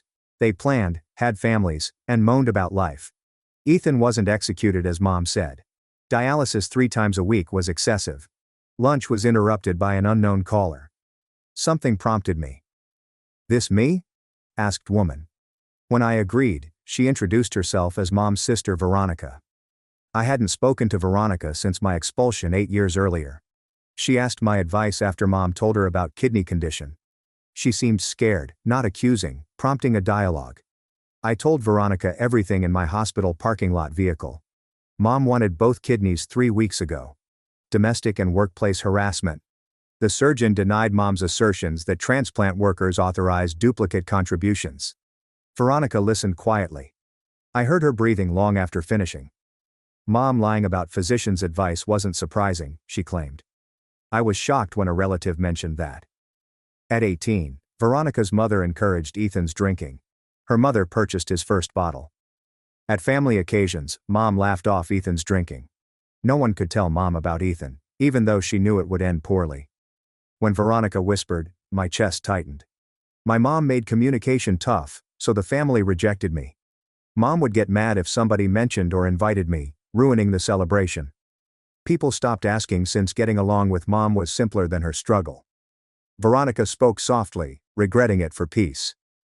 Sitting apart, we spoke for over an hour. Veronica remembered Mom controlling guest lists and talks at family occasions I skipped. She added numerous family members were unhappy with Mom's nagging, demanding demands, and conduct but didn't say anything. Mom isolated or hurt opponents until they died. Veronica offered to speak to suspicious relatives. Before we hung up, she stated Mom was wrong and I was right to defend myself. When relatives, not Daniel or co-workers, uttered similar things, I felt something. My first family approval in 12 years. Daniel and I were cooking dinner when the front desk phoned. Our doorman claimed my mother requested lobby access. I became queasy and turned away guests. She was asked to leave. Mom's background voice grew. Regarding maternal rights and seeing her daughter. The competent doorman urged her to go since the house didn't want guests. Mom shouted over the phone. Her scream said the building staff was preventing her from helping me kill Ethan. Daniel snatched the phone from my shaky fingers and recommended we contact the police non-emergency number to document matters. I was scared when Daniel initially called the police on my mother.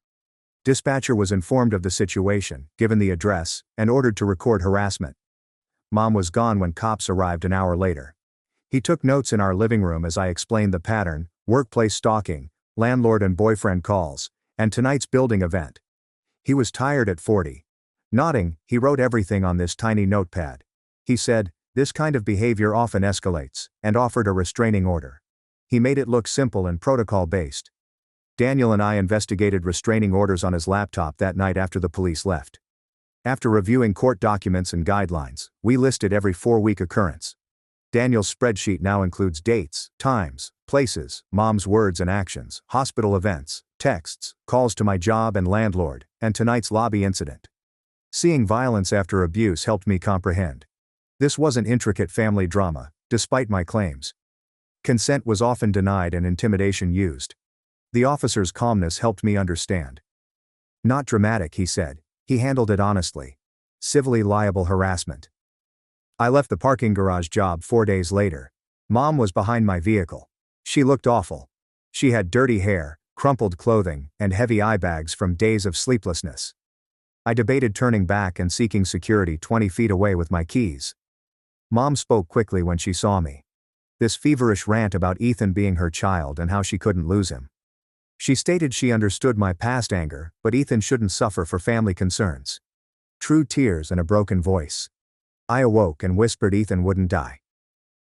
Dialysis 3 times a week may last decades. Patients on my unit did it frequently. Mum screamed I was terrible for comparing her son to others.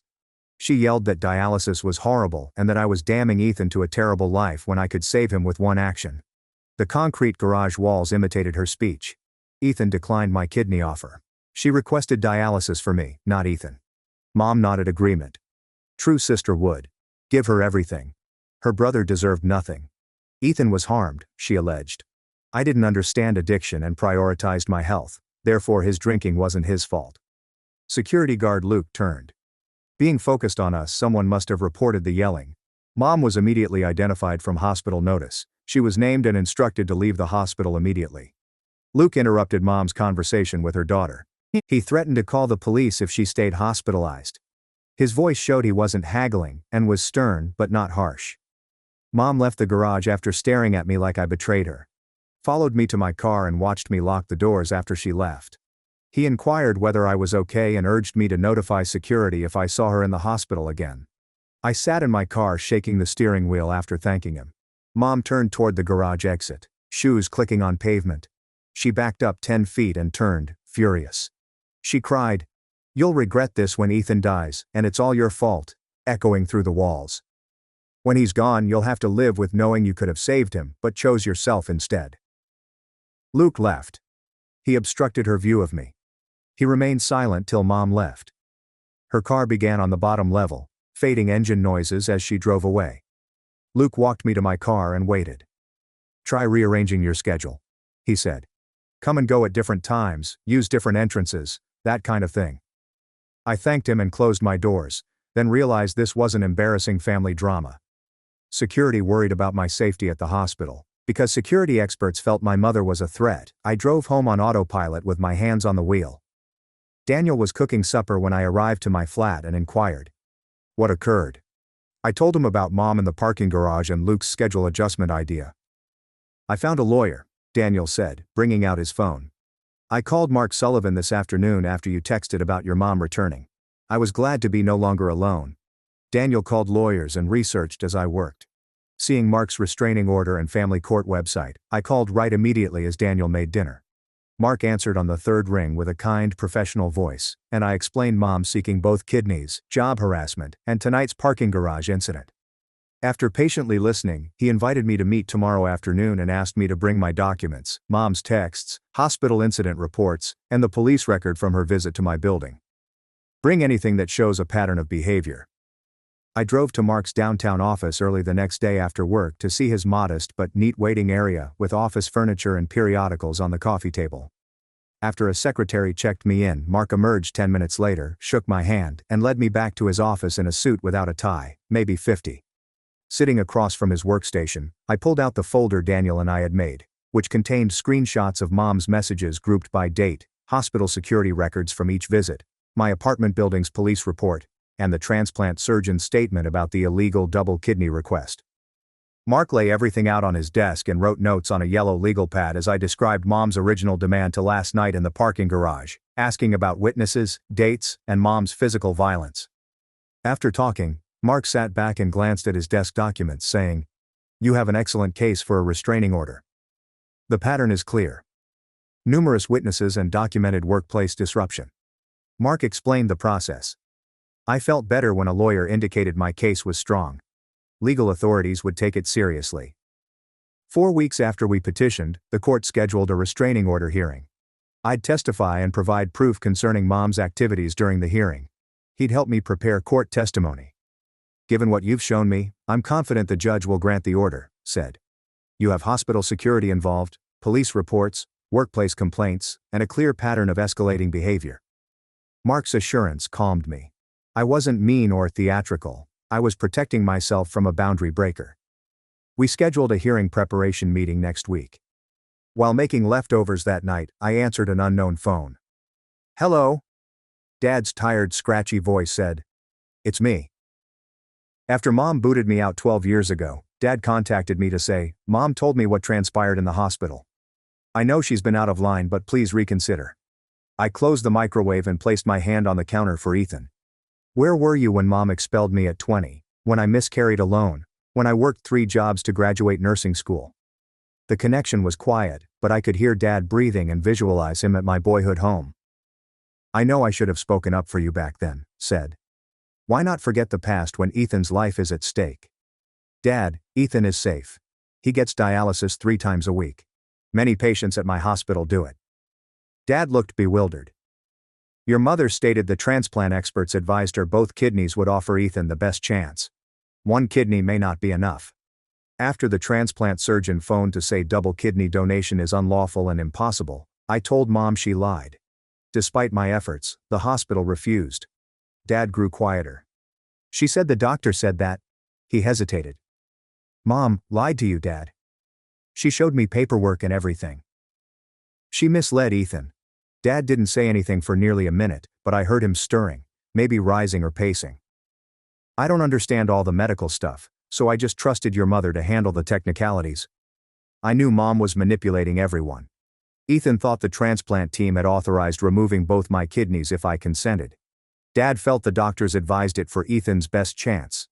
The whole family undoubtedly accepted Mom's version, where I was the greedy villain refusing to rescue my dying brother. Everyone believed her because nobody imagined she'd lie about something so important. "Ethan isn't dying," I said. "Dialysis is unpleasant but effective. You could live normally on it. Just 1 kidney transplant is needed. Only living donors offer that." Mom lied about requiring both. I explained how the transplant procedure works and how 1 healthy kidney from a living donor is typically better than 2 from a deceased donor because it's fresher. I told him about my patients who'd been on dialysis since the 1990s and had careers, families and full. Dad listened without interrupting, collecting data that contradicted Mom's claims. His voice sounded older than I recalled, worn down by years of letting Mom make all the choices. "I need to figure out what's true." Dad listened to the facts and said he needed to think about it, not scolded or embarrassed me. 1 phone conversation didn't erase 12 years of quiet, but maybe Dad was finally seeing through Mom's deception. Or maybe he'd decide it was simpler to believe her story, and I'd never hear from him again.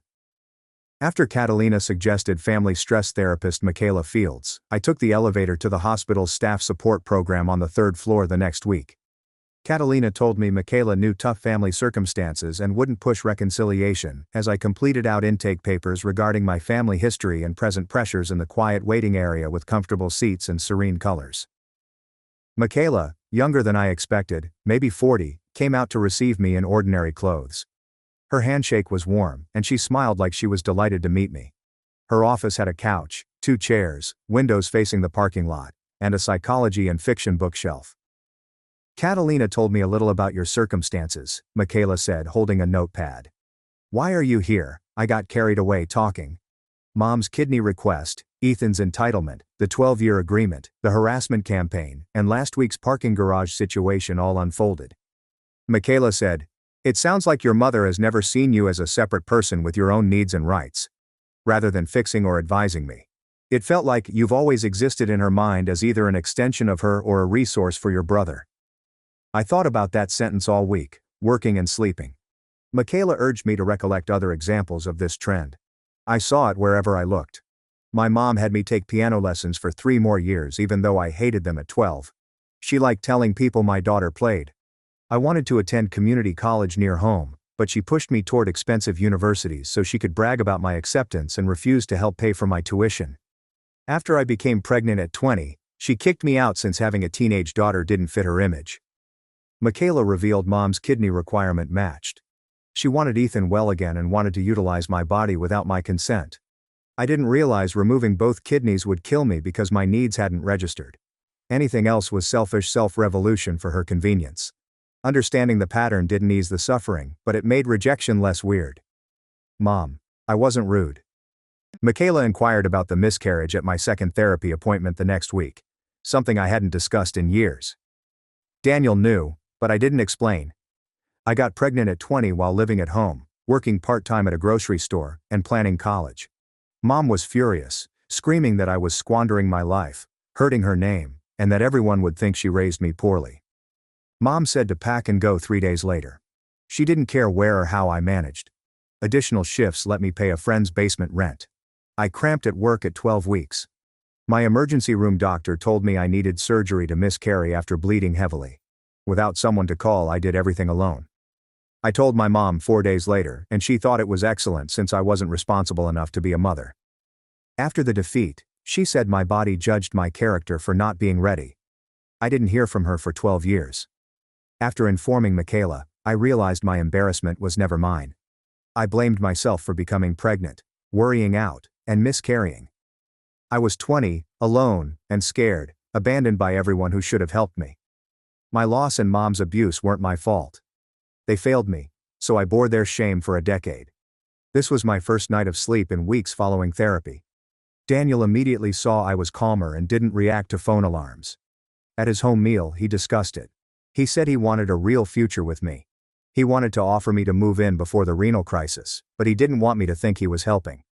He wanted me to know he didn't fear my family's issues. He witnessed the worst. He picked me despite mom's nagging and Ethan's animosity. We spent hours discussing our ambitions that night. He desired marriage, kids, and a life without my upbringing's turmoil. I had similar goals but was scared to aspire over 20. Daniel clasped my hand across the table and said I deserved good things and loyal customers. I cried with relief, not anguish, for the first time in months and felt better. The late October restraining order hearing was on a cold Tuesday morning. My hands trembled as I held our binder of paperwork when Mark met me outside the courthouse at 8:30. He told me the court would hear all sides and to stay calm and factual no matter what Mom or her lawyer said. The right courtroom was third floor after security. Mom and her lawyer, an older man in a suit, spoke softly on a hallway bench with his head near to her. She looked compassionate in a nice dress, little makeup, and well-styled hair. Mom's face contorted in misery when she saw me, like I hurt her. I gazed at Mark's serenity. He gripped my shoulder and told me we had facts, but Mom looked so regular and maternal that I worried the court would see her acting instead of the truth. I thought my statistics would reveal a vicious daughter fabricating family strife instead than a harassment victim defending herself. With wooden seats and a judge's platform, the courtroom was smaller than expected. Mom, Mark, and her lawyer sat at different tables. The mid-50s judge with gray hair and a no-nonsense approach quickly reviewed the paperwork and invited me to testify. I stood shakily and vowed to be honest. My testimony was thoughtfully questioned by Mark. Mom hounded me for refusing both kidneys despite medical impossibility. I described Mom appearing to the hospital during my shifts, her lobby drama, security ordering her out twice, and she sitting outside my car in the parking garage refusing to go when asked, with the security man interfering. Mark showed screenshots of text messages, call records showing frequency, hospital security statements proving trespassing, and Mom's apartment building police complaint. A pattern made the judge uneasy. The court stiffened when Mark presented the transplant surgeon's evidence that double kidney donation was illegal and that Mom had lied about the medical team's willingness. My mother's lawyer stepped up to cross-examine me gently. He stated I was exaggerating family turmoil into harassment, that my mother was desperate to save her child, and that I was punishing her for past issues. I'd been estranged from my family for 12 years since my mother kicked me out at 20 and never tried to reconnect. I attended family events without invitation. We mostly clashed about her treatment of me and my brother. Mark stood up for redirect and asked me one simple question while the lawyer tried to make me look like the troubled daughter who created family turmoil. Did I offer my brother one kidney, the legal and medically appropriate option? Mark asked my mother's reaction. I said I needed both kidneys and go on dialysis myself. The judge looked at me like he meant it. Then he asked if she knew it was illegal and would put me on dialysis forever. The judge interrupted Mom's lawyer and repeated the question, her voice sharp. Mom shifted in her seat, her composure cracking. She said the doctors were wrong, that she'd only been exploring all options to save her son, and that any mother would do the same. She never meant to hurt me. She just wanted Ethan to have the. The judge asked whether Mom knew bugging me at work may cost me my job. Mom said she was just trying to make me realize how serious the matter was. The judge then asked if entering my residence after being told to stay away was acceptable. Mom flushed and cried, but they were panic tears as she realized her manipulation wasn't working on someone with authority. The judge granted a 1-year restraining order barring Mom from contacting me directly or through third parties, visiting my workplace or home, or posting about me on social. She warned of swift arrest and jail time, and Mom's face crumpled and she wept harder, holding her lawyer's arm like she needed physical support.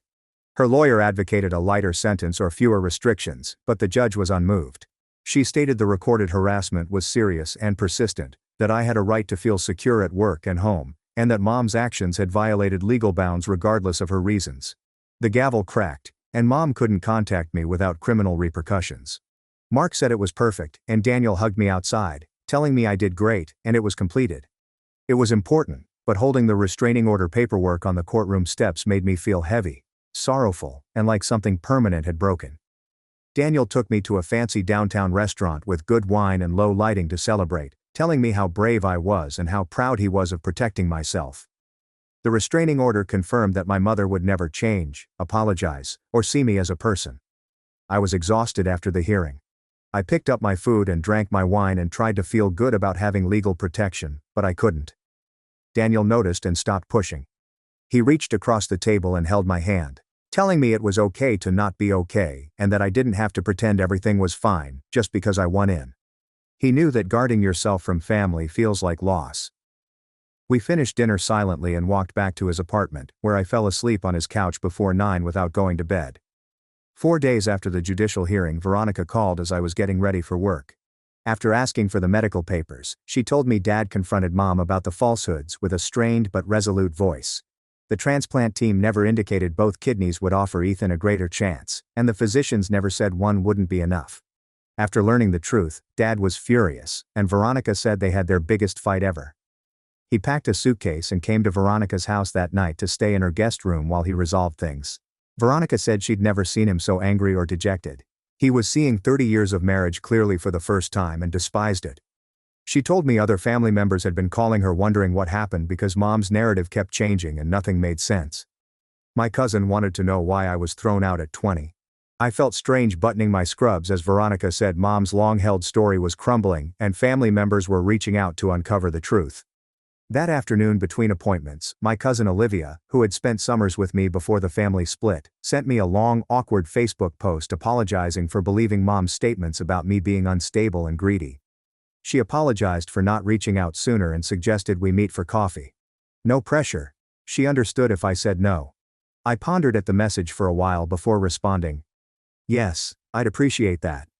The next morning, Catalina summoned me into her office before rounds. I worried one of my patients had a problem, but she grinned and said the hospital management wanted to recognize my approach to Mom. Catalina wrote a letter explaining how I'd never let the harassment affect my work and how I'd continued providing excellent care even when Mom was at the hospital causing scenes. The board would put the commendation in my personnel file and give me a small bonus for maintaining patient care standards during a difficult personal time. Anxious, I arrived early for the coffee meeting with Olivia on my day off and watched people pass by the window. Being praised for surviving my mother's pestering felt strange and gratifying. Olivia looked older than the Facebook photos, and tired, like life had worn her down. We hugged awkwardly, ordered drinks, and sat across from each other, unsure how to start. Olivia apologized again for the years of exclusion, saying she'd always questioned Mom's version but went along rather than make. Olivia asked about me during family functions I wasn't invited to, but Mom became irate and Dad diverted the subject. She stopped asking because she felt bad about choosing comfort over doing the right thing. We spoke for 2 hours, which was beautiful yet heartbreaking. Olivia left after telling me Ethan was angry about the restraining order and blamed me for tearing the family apart, calling me ugly and harsh. Olivia said Dad was still going to dialysis 3 times a week and ranting about his unjust existence. Dad wrote on Facebook about selfish siblings who abandoned needy family and subtweeted about me, even though he couldn't name me. He was healthy, stable, and not in danger, but he was upset that his little sister wouldn't assist him. Olivia was honest and told me the transplant team was searching the National Donor Registry. Olivia confirmed what I already knew from transplantation, but it made it truer. Ethan would get his kidney, but not from me. Michaela and I explored my complex ideas about protecting myself while watching family relationships break apart that week in therapy. I told her about Dad staying with Veronica, Olivia reaching out, and my strange mix of relief and guilt. Michaela taught me that I wasn't responsible for resolving problems I didn't cause, that Mom's lies and manipulation had been ruining the family before I established boundaries, and that some relationships are too broken to repair. Michaela said it's normal to feel bad about the restraining order, but it doesn't mean I made the wrong choice. It just shows I'm human, and family relationships are hard, especially poisonous ones. Mark phoned 4 weeks after the courthouse hearing to say Dad had contacted out and asked if I'd meet with him alone. No Mom, no Ethan. Mark said I didn't have to agree to anything, but he recommended a public spot and reminded me I could leave if I felt frightened. I told Mark I'd meet Dad in a downtown coffee shop Saturday morning, neutral ground where we had no history. I arrived 15 minutes early and sat at a corner table with a door view. Despite the warm coffee, my stomach and hands were chilly. Dad came on time, looking older than I recalled. His hair was grayer, his face more wrinkled, and his shoulders stooped like he was carrying a weight. He noticed me and sat across from me without hugging or touching me. We gazed at each other for a long time before he started. He apologized for the decade of silence, not reaching out after I got kicked out, not being there when I miscarried, and missing 12 years of my life because it was easier. He said he chose peace over justice and was ashamed of that. He also admitted he believed Mom's kidney lies because he didn't understand medical stuff and trusted her to handle the details.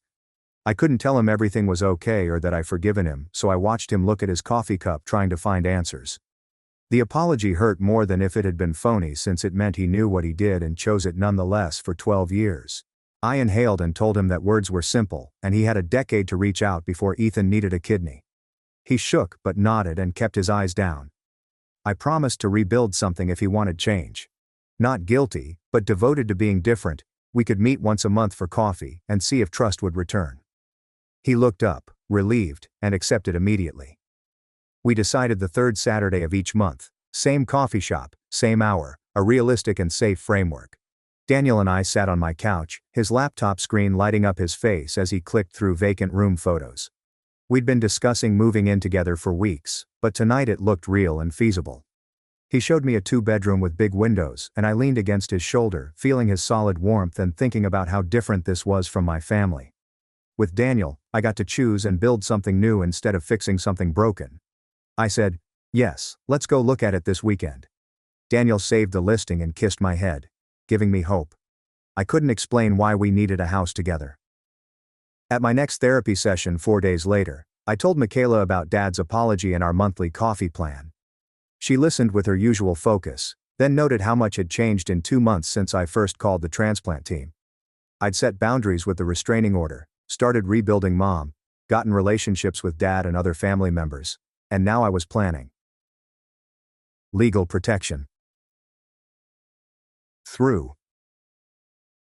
Michaela said I'd gone from terrified and protective to someone who defended herself while being open to healthy relationships. I wasn't conscious of the changes since I was too busy surviving each day, but sitting in her office with the afternoon light shining through the curtains, I realized 2 months earlier, I was terrified and alone. Now Daniel, Mark, Catalina, and even Dad were trying to help me. Not everything was fixed, it probably never would be. But I wasn't drowning anymore. The following week, Veronica invited me to a small family dinner at her house. Dad, my cousin, and a few other relatives wanted to reconnect with. Veronica said Mom and Ethan wouldn't be there and I could leave any time if it felt wrong. I almost said no because family gatherings had been painful for so long, but her voice made me think this could be different. I agreed and she sounded happy, telling me to come Saturday at 6 and bring nothing but myself. On Saturday the home smelled like roasted chicken and garlic and Veronica hugged me like she hadn't seen me in years. Dad was uncomfortable in the living room, and my cousin hugged me. After Veronica served supper and everyone started talking, the 6 of us, relatives I hardly recognized but who remembered me, relaxed. My aunt shared a tale about a Christmas when I was 12 and Mom insisted me sit at the kids' table while Ethan sat with the adults despite being 4 years apart. I heard from people that Mom treated me unfairly. My cousin said she saw Mom give Ethan college money and told me to sort it out myself. She felt bad, but didn't know what to say. Mom often stated that others saw the unfairness and brutality and looked away because it was easier. Each story impacted me hard, proving I wasn't dreaming it or being oversensitive. Though I wanted to be angry at them for their silence, for all the years they could have said something, I felt sad for the young me who struggled to be good enough while everyone watched and said nothing. I thanked them for their honesty, but it was too late. My cousin casually said that Ethan had been matched with a dead donor and was scheduled for transplant surgery in 4 weeks at the end of supper. I felt glad, and something other since he'd have the kidney he required without risking my health or future. Relief that this would resolve the months-long crisis. but also a hollow sensation that our relationship was destroyed and that even receiving what he wanted wouldn't change how he treated me. I told my cousin I hoped the transplant went well because I didn't want Ethan to die or suffer. Dad clasped my hand under the table, a modest gesture that meant a lot. The next week at work, Catalina called me into her office and told me the hospital was establishing new family harassment regulations for staff. My case exposed gaps in the hospital's protection processes, which they were fixing. The hospital now has clearer rules about family members, faster complaint response systems, and mandatory recording of threatening relatives. I sat there thinking about how mom's misdeeds may assist another nurse from having their mother pursue them at work. Catalina stated my experience would help safeguard other healthcare workers in similar situations. 4 weeks later, Veronica called to say Ethan's transplant went well that morning. I was glad the surgery went well because I didn't want my brother to die. The replacement kidney was filtering his blood nicely, and the doctor expected he'd be off dialysis in a few months. Transplant patients need lifetime anti-rejection medication. After the medical catastrophe, we both realized some relationships were too fractured to heal. Veronica claimed Ethan was already whining about the hospital food and the uncomfortable bed, which sounded like him. Dad called me that evening to say he'd visited Ethan at the hospital, but Mom had been there too, so he'd kept the visit short. Even though Mom kept calling to come home, he said Veronica's house was giving him space to think clearly for the first time in years. Even though it was hard and lonely, he recognized he'd spent too much time managing Mom's emotions and supporting her worst behaviors and couldn't go back. I told him I was proud of him for holding his boundary, and he became silent and said that meant more than I probably knew. We spoke about our days. After years of nothing, Daniel and I leased a 2-bedroom apartment across town, far enough from my old home to seem like an escape. The walls were white, plain, and neutral like every rental apartment I'd seen. I painted the bedroom a soft blue from a dozen color samples the first weekend, and Daniel chose gray for the living room to make it feel bigger. We put furniture to fit our lifestyle, not someone else's. I hung pictures of Daniel and me on the walls. Every decision appeared ours, not inherited or influenced by family or a toxic background. Our vacations and dinners, a record of our life together. No family photographs or photos of people who'd ignored me for years. This place was ours, where nobody could demand things or make me feel bad for defending myself. I woke up 4 months after the restraining order to find I'd slept all night without feeling concerned. Catalina said I'd delivered good patient care despite personal stress. Daniel and I got into comfortable routines, preparing supper most nights and talking about our days without family conflict. After discovering Mom's demands, I started reconnecting with cousins and extended family over coffee or lunch. It was awkward at first, but it got easier as we built new relationships based on honesty rather than Mom's carefully controlled narrative. My cousin invited me to her daughter's birthday party, my first family event in over a decade. Instead of waiting for the next crisis or harassing occurrence, I brought a gift and spent 2 hours with relatives who apologized for believing Mom's lies and rejecting me. Dad and I met for coffee on the first Saturday of every month at the same downtown cafe where we could talk uninterrupted. He always arrived on time, which may seem easy, but it was crucial given his history of prioritizing Mom's comfort above mine. During these coffee encounters, he said he should have protected me when I was younger, stood up to Mom when she booted me out, and reached out during the 12 years of quiet. We would have been better off if Dad had been a better parent from the start, but our connection was becoming genuine and honest instead of the dream relationship I sought as a kid. He cared about my life, remembered facts from earlier talks, and accepted my boundaries when I didn't want to talk about Mom or Ethan. The monthly coffee sessions seemed like beginning again rather than healing something that had always been broken. I sat in the flat. Daniel and I created together, looking at the blue bedroom walls and our life photos and realizing something had changed inside me. I didn't need Mom's approval or Ethan's gratitude or acknowledgement that his expectations were unreasonable to know I'd made the right choice, protecting my health and refusing an illegal demand. Daniel, Catalina, Michaela, Mark and family members respected my boundaries and treated me like a person, not a resource. The restraining order protected me, and I carefully documented everything in case Mom tried anything else. I had created a life where my needs and voice were heard. I let some family relationships die because they were toxic and one-sided. Others improved over time based on honesty and mutual respect instead of blame and guilt. Dad was trying to change, so I let him show his dedication. After 30 years of impressing rejection-prone individuals, choosing myself felt wonderful. My parents gave my sister their inheritance, but she squandered it on a lazy husband. Now they expect me to take care of them in exchange for a share. Growing up, it was obvious to me that Emily was my parents' favorite child. She was their little princess, whom they adored and regarded as incapable of doing wrong. It was as if their entire world revolved around her, and everything she did was met with admiration and praise. Whether it was a minor accomplishment at school or something as simple as her smiling at them, they were filled with pride and happiness. On the other hand, I was the oldest, and my parents were not like me. If I needed something, it would arrive only after Emily's needs were met. If I had an issue, it was rarely addressed. I often felt like an afterthought to them. Emily and I have never had any bad blood. I really liked her, and despite everything, I never felt resentful towards her.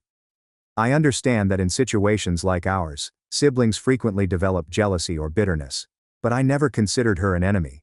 She was just my little sister. Of course, there were moments when I wished things were different. I wish I wasn't always the one pushed to the sidelines, putting my needs and feelings second. But, at the same time, I knew Emily was not to blame. She didn't choose to be the favorite, and I didn't want to be overlooked. Let me give you some examples of how much my parents preferred Emily over me. Every year for her birthday, we would visit Disneyland. This would be a full day of fun, excitement, and making lasting memories. Emily always looked forward to it, and my parents made it a memorable occasion. Meanwhile, when my birthday came, there were no big trips or extravagant gifts. Instead, we'd go out to dinner at a nearby restaurant. The difference was obvious. Emily's birthday was a big deal, whereas mine felt like a chore. When it came to extracurricular activities, my parents always prioritized Emily first. They only had enough money to cover one child's after-school activities, so they chose ballet over tennis. The frustrating part was that I was actually quite good at tennis. I enjoyed playing and had the potential to go far, but my parents did not consider it important. Instead, they advised me to focus on my studies, rather than what they considered a game. In reality, they just didn't want to invest in me. Emily was never an outstanding student. She never got a higher grade than a B, but it didn't seem to matter. Every report card she brought home, my parents would congratulate her on her efforts, express their pride in her, and sometimes even reward her with gifts or a special treat. For me, the story was entirely different. Even if I had won first place, there was no recognition, excitement, or rewards. My parents always expected me to get high grades. Not because they were concerned about my achievements, but because they wanted me to set a good example for Emily, my younger sister. If I did not meet their high standards, I would be chastised, lectured, or made to feel as if I had failed them. Regardless of how hard I worked, my accomplishments were never recognized in the same way Emily's were. My parents rarely provided financial support after I graduated from high school and attended university. I was expected to take out student loans and figure things out on my own because they assumed I was self-sufficient and responsible enough to handle everything. Meanwhile, when it was Emily's turn to attend college, my parents paid for all of her expenses without hesitation. They reasoned that she was too young to bear the stress of a loan. This felt extremely unfair to me, as if I didn't deserve the same assistance simply because I'd learned to care for myself. It was frustrating, but I had come to accept that this was the way things were in our family. Emily got a brand new car the moment she turned 19. My parents proudly handed her the keys. She didn't have to ask, beg, or prove she needed it. It was simply handed to her, with no questions asked. Meanwhile, when I needed a car for a part-time job in college, I had to ask my mother several times before she agreed to let me borrow her old beat-up vehicle. It wasn't in perfect condition, but I was glad to have anything at all. The problem was that the car was constantly breaking down. Some days, I'd be stuck on the side of the road, desperately trying to get it to restart. When I asked my parents for help with repairs, they declined. My father would tell me that if I wanted to drive, I needed to figure it out on my own. So, whenever my car broke down, I was forced to take the bus to work, no matter how inconvenient it was. Whether it was freezing cold, pouring rain, or oppressively hot, I had to forge my own path. My parents didn't seem to care how difficult things were for me. When my maternal elderly relatives died, my mother inherited everything they had left behind. It was a significant amount, and while I had not expected to receive any of it, I was also unprepared for what came next. Instead of spending the money on something meaningful for the whole family, she chose to go on a special trip just for herself and Emily. I wasn't even informed about it. I didn't realize they were going until I saw Emily's social media updates. She had shared photos of herself and her mother eating fancy dinners and staying in a luxurious resort. I was surprised and asked my sister where it was. She left me at red. Seeing those posts hurt in ways I can't describe. It wasn't only about the trip. It was the realization that they had not even considered inviting me. When I later confronted my mother about it, she made lame excuses. She claimed that she had made last-minute plans with my sister and that neither of them knew whether I would be available to attend. Mom also admitted that she has always felt more connected to Emily than to me because my sister is more like her, and she didn't expect me to mind as much. When I heard this, I burst into tears because hearing such things from my own mother hurts. I realized that no matter how hard I tried to fit in, I would always be on the outside. My parents were overjoyed when Emily graduated from college. They treated it as if she had done something unprecedented in our family. My mother was so proud that she gave Emily half of my grandparents' inheritance, with no conditions attached. She told her she could spend the money on anything she wanted, including travel, a new car, a business idea, or simply enjoying life. It was a huge gift, providing Emily with a secure financial foundation as she entered adulthood. Meanwhile, I got nothing. I did not expect half of the inheritance, but being completely overlooked once more was a slap in the face. I had worked hard, supported myself through college with minimal assistance, and never asked for much. However, my mother believed that I did not deserve any help. When I dared to question why Emily was given so much while I was given so little, my parents dismissed me. They told me that as the oldest, I was expected to be independent, strong, and self-sufficient, rather than relying on handouts. My father tried to make it sound like a compliment, saying that he believed in me and that I didn't need their help because I was capable of succeeding on my own. However, Emily did not appear to share this belief. She was always viewed as the one who required additional assistance, the one who needed to be protected and provided for. It was frustrating and disheartening that, while I was always expected to figure things out on my own, Emily was given everything on a silver platter. Despite everything, I've tried not to harbor resentment toward my parents for how they treated me. I have also tried not to resent Emily. As much as I adore her, I can't ignore the fact that she has never truly stood up for me. She's never admitted how unfair things have been. Never informed our parents that what they were doing was wrong. Part of me wishes she had spoken up and told them I deserved better, but she never did. She always accepted their generosity without question, never considering how I felt when I was left behind. And that has been the most difficult part for me to overcome. Anyway, because my parents had always delegated everything to Emily, conflicts between them began to emerge over time. Despite the money they had given her, Emily chose to return home after college. She explained that she wanted to save more money. However, it appeared that she preferred to rely on our parents rather than be independent. At first, my parents did not appear to mind. They had always coddled her, so having her back home was probably comforting to them. However, the situation gradually became too much for them. Emily wasn't just living with them. She relied completely on them for everything. She would insist that Dad buy expensive groceries, regardless of how much they cost or whether they were within the household budget. She never contributed to any expenses, never offered to help with bills, and always acted as if their money was hers to spend however she wanted. In addition, she expected her mother to continue to care for her as if she were a child. She refused to do her own laundry and instead relied on her mother. She did no housework, never cooked or cleaned, and treated the house as if it were her personal hotel. The same parents who had previously given her everything without hesitation were now feeling the consequences of their own actions and complaining. My parents didn't mind at first, just as they had no problem giving Emily whatever she desired. They had spent years making sure she never had to struggle. So having her live at home rent-free and relying on them for everything felt natural to them. However, as they got older, things started to change. They didn't have as much energy as before. They began to expect Emily to step up, even if it meant taking on minor responsibilities. That's when the fight started between them. Emily would get upset whenever they asked her to help with groceries, pay for something, or even do simple household chores. She thought it was unfair of them to expect anything from her when all she wanted to do was relax at home and play video games. My sister no longer felt compelled to look for work after her mother gave her half of the inheritance, so she spent the day lounging around the house doing nothing. However, this was not the only issue. Emily had also developed the habit of staying out late and returning home at odd hours. My parents would wait up for her, worried, but she didn't care. She was living her life on her own terms, without regard for how it affected others. My parents, who had always made excuses for her, were now dealing with the consequences of their actions. They had spent years giving her everything and shielding her from consequences. And now that they expect her to act like an adult, she simply refuses. Emily's situation deteriorated after she met someone online and fell in love with him. Tom was the epitome of a deadbeat. He had no job, no ambition, and no firm plans for the future. He only seemed to care about persuading Emily to send him money, which she did. It didn't matter if everyone else realized he was taking advantage of her. My parents and I tried several times to warn her that he was only taking advantage of her, but she would not listen.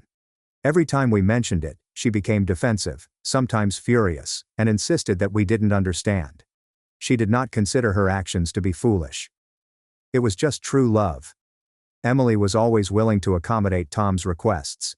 She'd send him money for rent, food, and even non-essential purchases like new clothes or video games. It didn't matter that she was still living on my parents' money and had received it as an inheritance.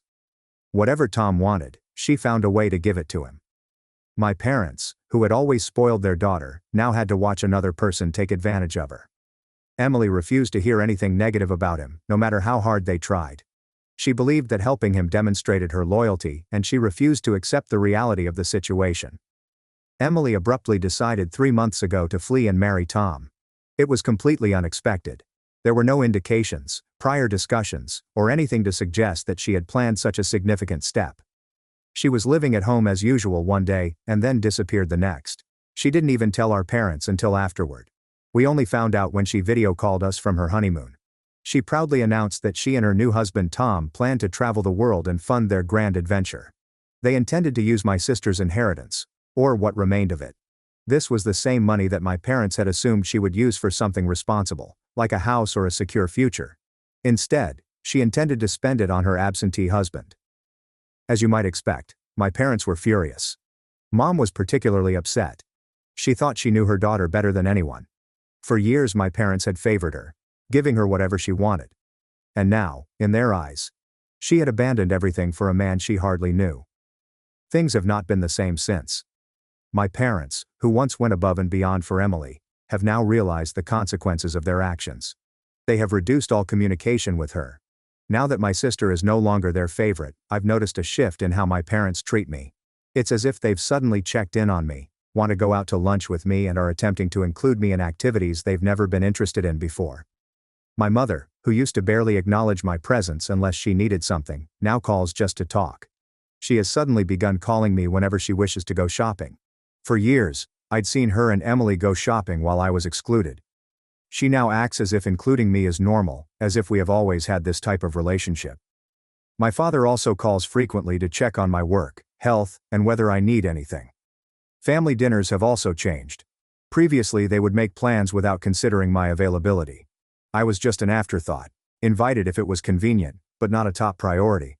But now they plan family dinners around my availability. They confirm my attendance, contact me before making plans, and appear to be excited about my presence. It's strange, almost unsettling. Even socially things have changed.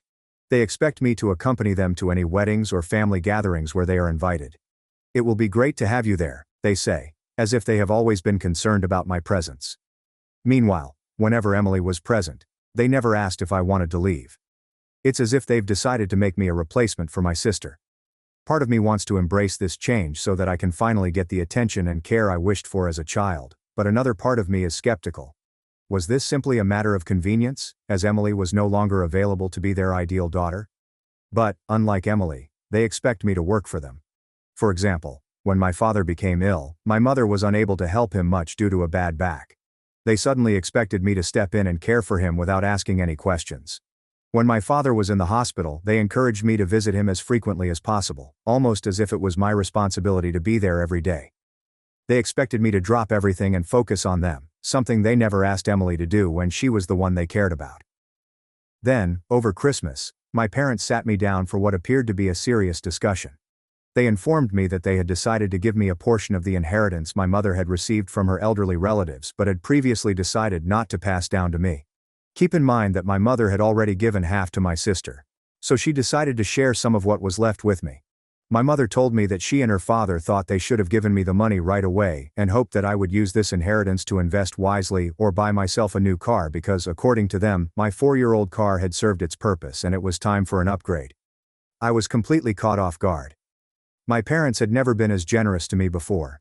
For years, Emily had received expensive gifts and financial assistance, while I had been told to be self-sufficient and care for myself.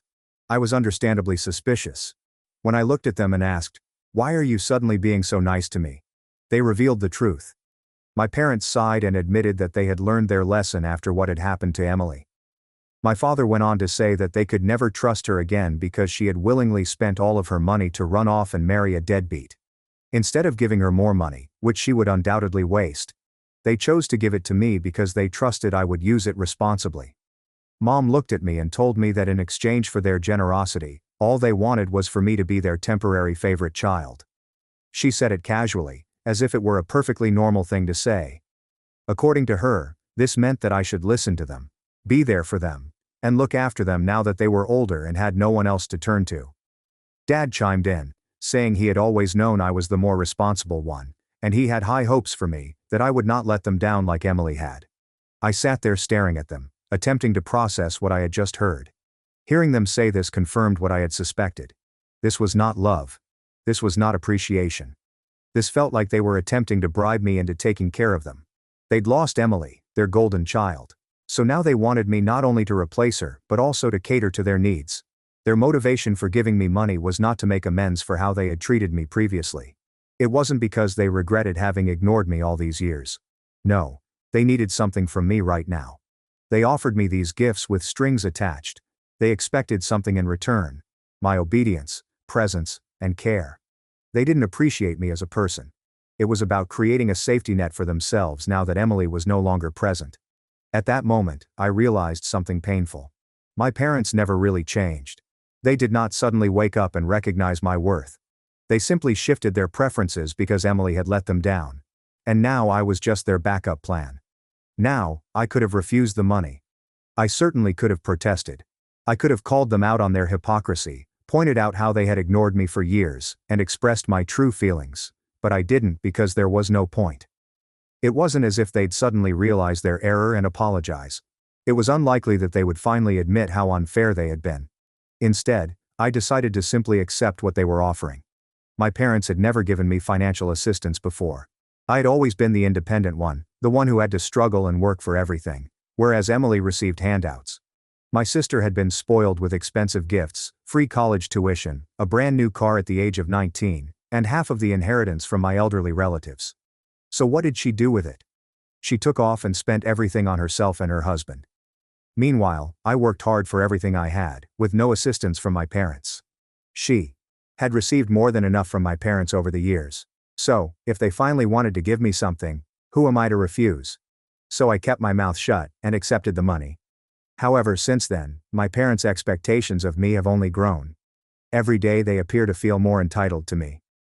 My mother always relies on me to drive her around, despite the fact that she is perfectly capable of driving herself. If I refuse, she reminds me that no matter what I've given you, you can't even do this simple thing for me. She acts like the money she gave me was some kind of lifelong contract, binding me to her every whim, and my father is no different. He now expects me to handle everything for him, paying his bills, ordering things online, filling out paperwork, making appointments and fixing things around the house. If he needs something he calls me first, as if I'm his personal assistant, rather than his child. It's frustrating because, while I expected them to occasionally call me for help, I never expected them to put the entire burden entirely on my shoulders. Emily was never asked to be responsible for anything, but with me, it's as if they assume I owe them my time and effort simply because they finally decided to acknowledge me. And I despise it. In addition to managing my own life and work, I now have to constantly think about my parents and their endless demands, which is exhausting, overwhelming, and extremely unfair. I never asked for this money, but now it feels like they only gave it to me so they could use it as leverage. To make matters worse, my mother fell down the stairs yesterday. She had to be taken to the hospital, and the doctors ordered her to be on bed rest for at least 3 weeks. My father then called and asked me to move in with them so I could care for Mom 24 hours a day, 7 days a week. I was taken aback, and I told him that while I could visit her every evening, I couldn't just drop everything and move in to care for her full time. My parents are upset with me and accuse me of being too self-centered. Dad argued that they had given me money specifically for this purpose, so skipping work wasn't a big deal, but I stood firm, telling him that he couldn't just dictate my life and that I refused to become their full-time caregiver. So, Reddit, am I an a-hole? Update 1. Many people have asked me why I didn't just refuse the money, or why I'm still interacting with my parents after everything they've put me through. The truth is that I don't want to regret not helping them. As much as I resent how they treated me growing up, they are still my parents. A part of me fears that if I completely cut them off, I'll look back and feel guilty for not being there when they needed me. They're getting older, and while I know they're only coming to me now because Emily let them down, I can't help but feel some responsibility. Maybe it's the years of being forced into the mature and responsible role. Maybe it's just my conscience, but I don't want to be the type of person who walks away and later wonders, what if I had done more? That being said, I also don't want to be taken advantage of. Since my parents began treating me as their new favorite, their expectations have been overwhelming, and I'm attempting to strike a balance. I don't want to completely cut them out of my life, but I also don't want to let them guilt-trip me into being at their beck and call. If they truly regret how they treated me in the past, they should show it through their actions, not by suddenly expecting me to step in and replace Emily. I haven't fully decided how to handle everything yet, but in the end, I hired a caretaker for my mother and am covering the entire cost. My father isn't happy with this decision. He believes that no outsider can care for mom in the same way that a family member can, and he thinks I'm selfish. I can't always keep them happy, so this is the best option for everyone. In case you're wondering, my sister is fine. She and her husband are still traveling and enjoying life, and she video calls us every now and then to check in. However, my parents no longer tolerate her. They're still angry about how she betrayed them by fleeing and using the money they gave her to fund her own adventures instead of, I suppose, staying at home and relying on them forever. It's strange to see how quickly their love for her has turned into resentment. Emily could do no wrong in their eyes for years, and now they act like she's the worst person in the world.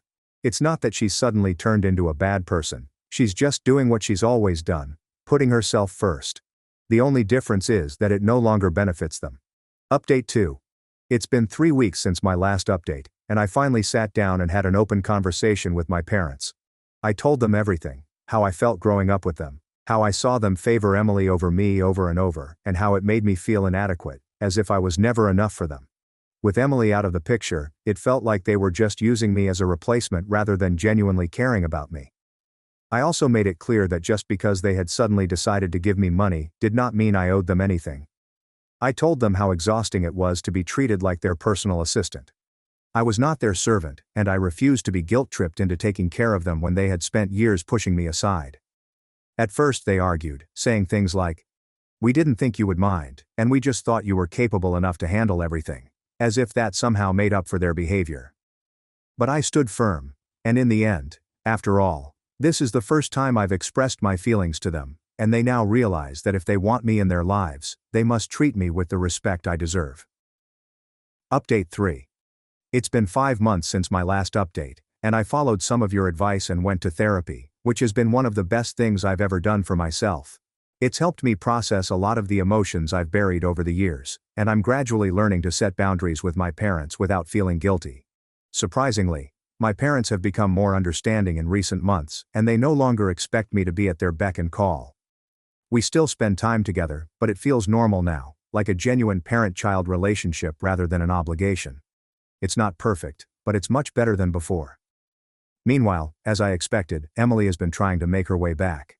Turns out, all of her money is gone, and her husband continues to refuse work. She recently approached me for help, but I declined because I knew if I gave in once, she'd keep coming back, and I'm not about to start funding her lifestyle. She also went to my parents, hoping they'd take her back, but they stood firm and told her she was on her own this time. Emily and her husband are currently living in his parents' basement, and I hope she will eventually figure things out and learn to care for herself. My parents told me they never saved for my college because we didn't think you'd amount to much, while my brother got a car and endless praise. I turned 21 on a Tuesday. There was no party, cake or candles, just a strange, quiet dinner where my parents exchanged glances as if they were expecting something to explode. I recall that the mashed potatoes were lumpy and cold, and the chicken was dry. I sat there pushing food around my plate, wondering if they had a surprise planned. They did not. After dinner, my mother cleared her throat and asked, "Ethan, can you come sit in the living room? We need to talk." My father was already seated in his usual recliner, legs crossed and arms folded. That expression on his face, in which he tries to appear serious but ends up looking like he's trying too hard, was already setting off alarms in my head. I sat across from them, hoping for a brief moment that they would express their pride. Maybe even something cheesy like, "You're a man now." I've been working part-time at a local hardware store since I was 19 to keep my grades up, and I even got into a state university on partial scholarship. I didn't expect fireworks, but I also didn't anticipate what happened next. "We just wanted to be honest with you," my mother began. Her voice was calm and rehearsed. "We never really saved anything for your college." I blinked, trying to process. Before I could react, my father jumped in, as if he couldn't take it anymore. "It's not that we didn't want to," he admitted, leaning forward. "It's just, well, we honestly didn't think you'd actually go or amount to much." I laughed. Not because it was funny, but because it was so jarring. I thought maybe they were joking, but they weren't. My mom just gave me this tired, almost pitying smile. "You were always kind of unfocused, not like your brother." And there it was. My younger brother, Jacob. Golden boy, honor roll, private soccer lessons since age 9. I love him. I really do. But he's always been their favorite.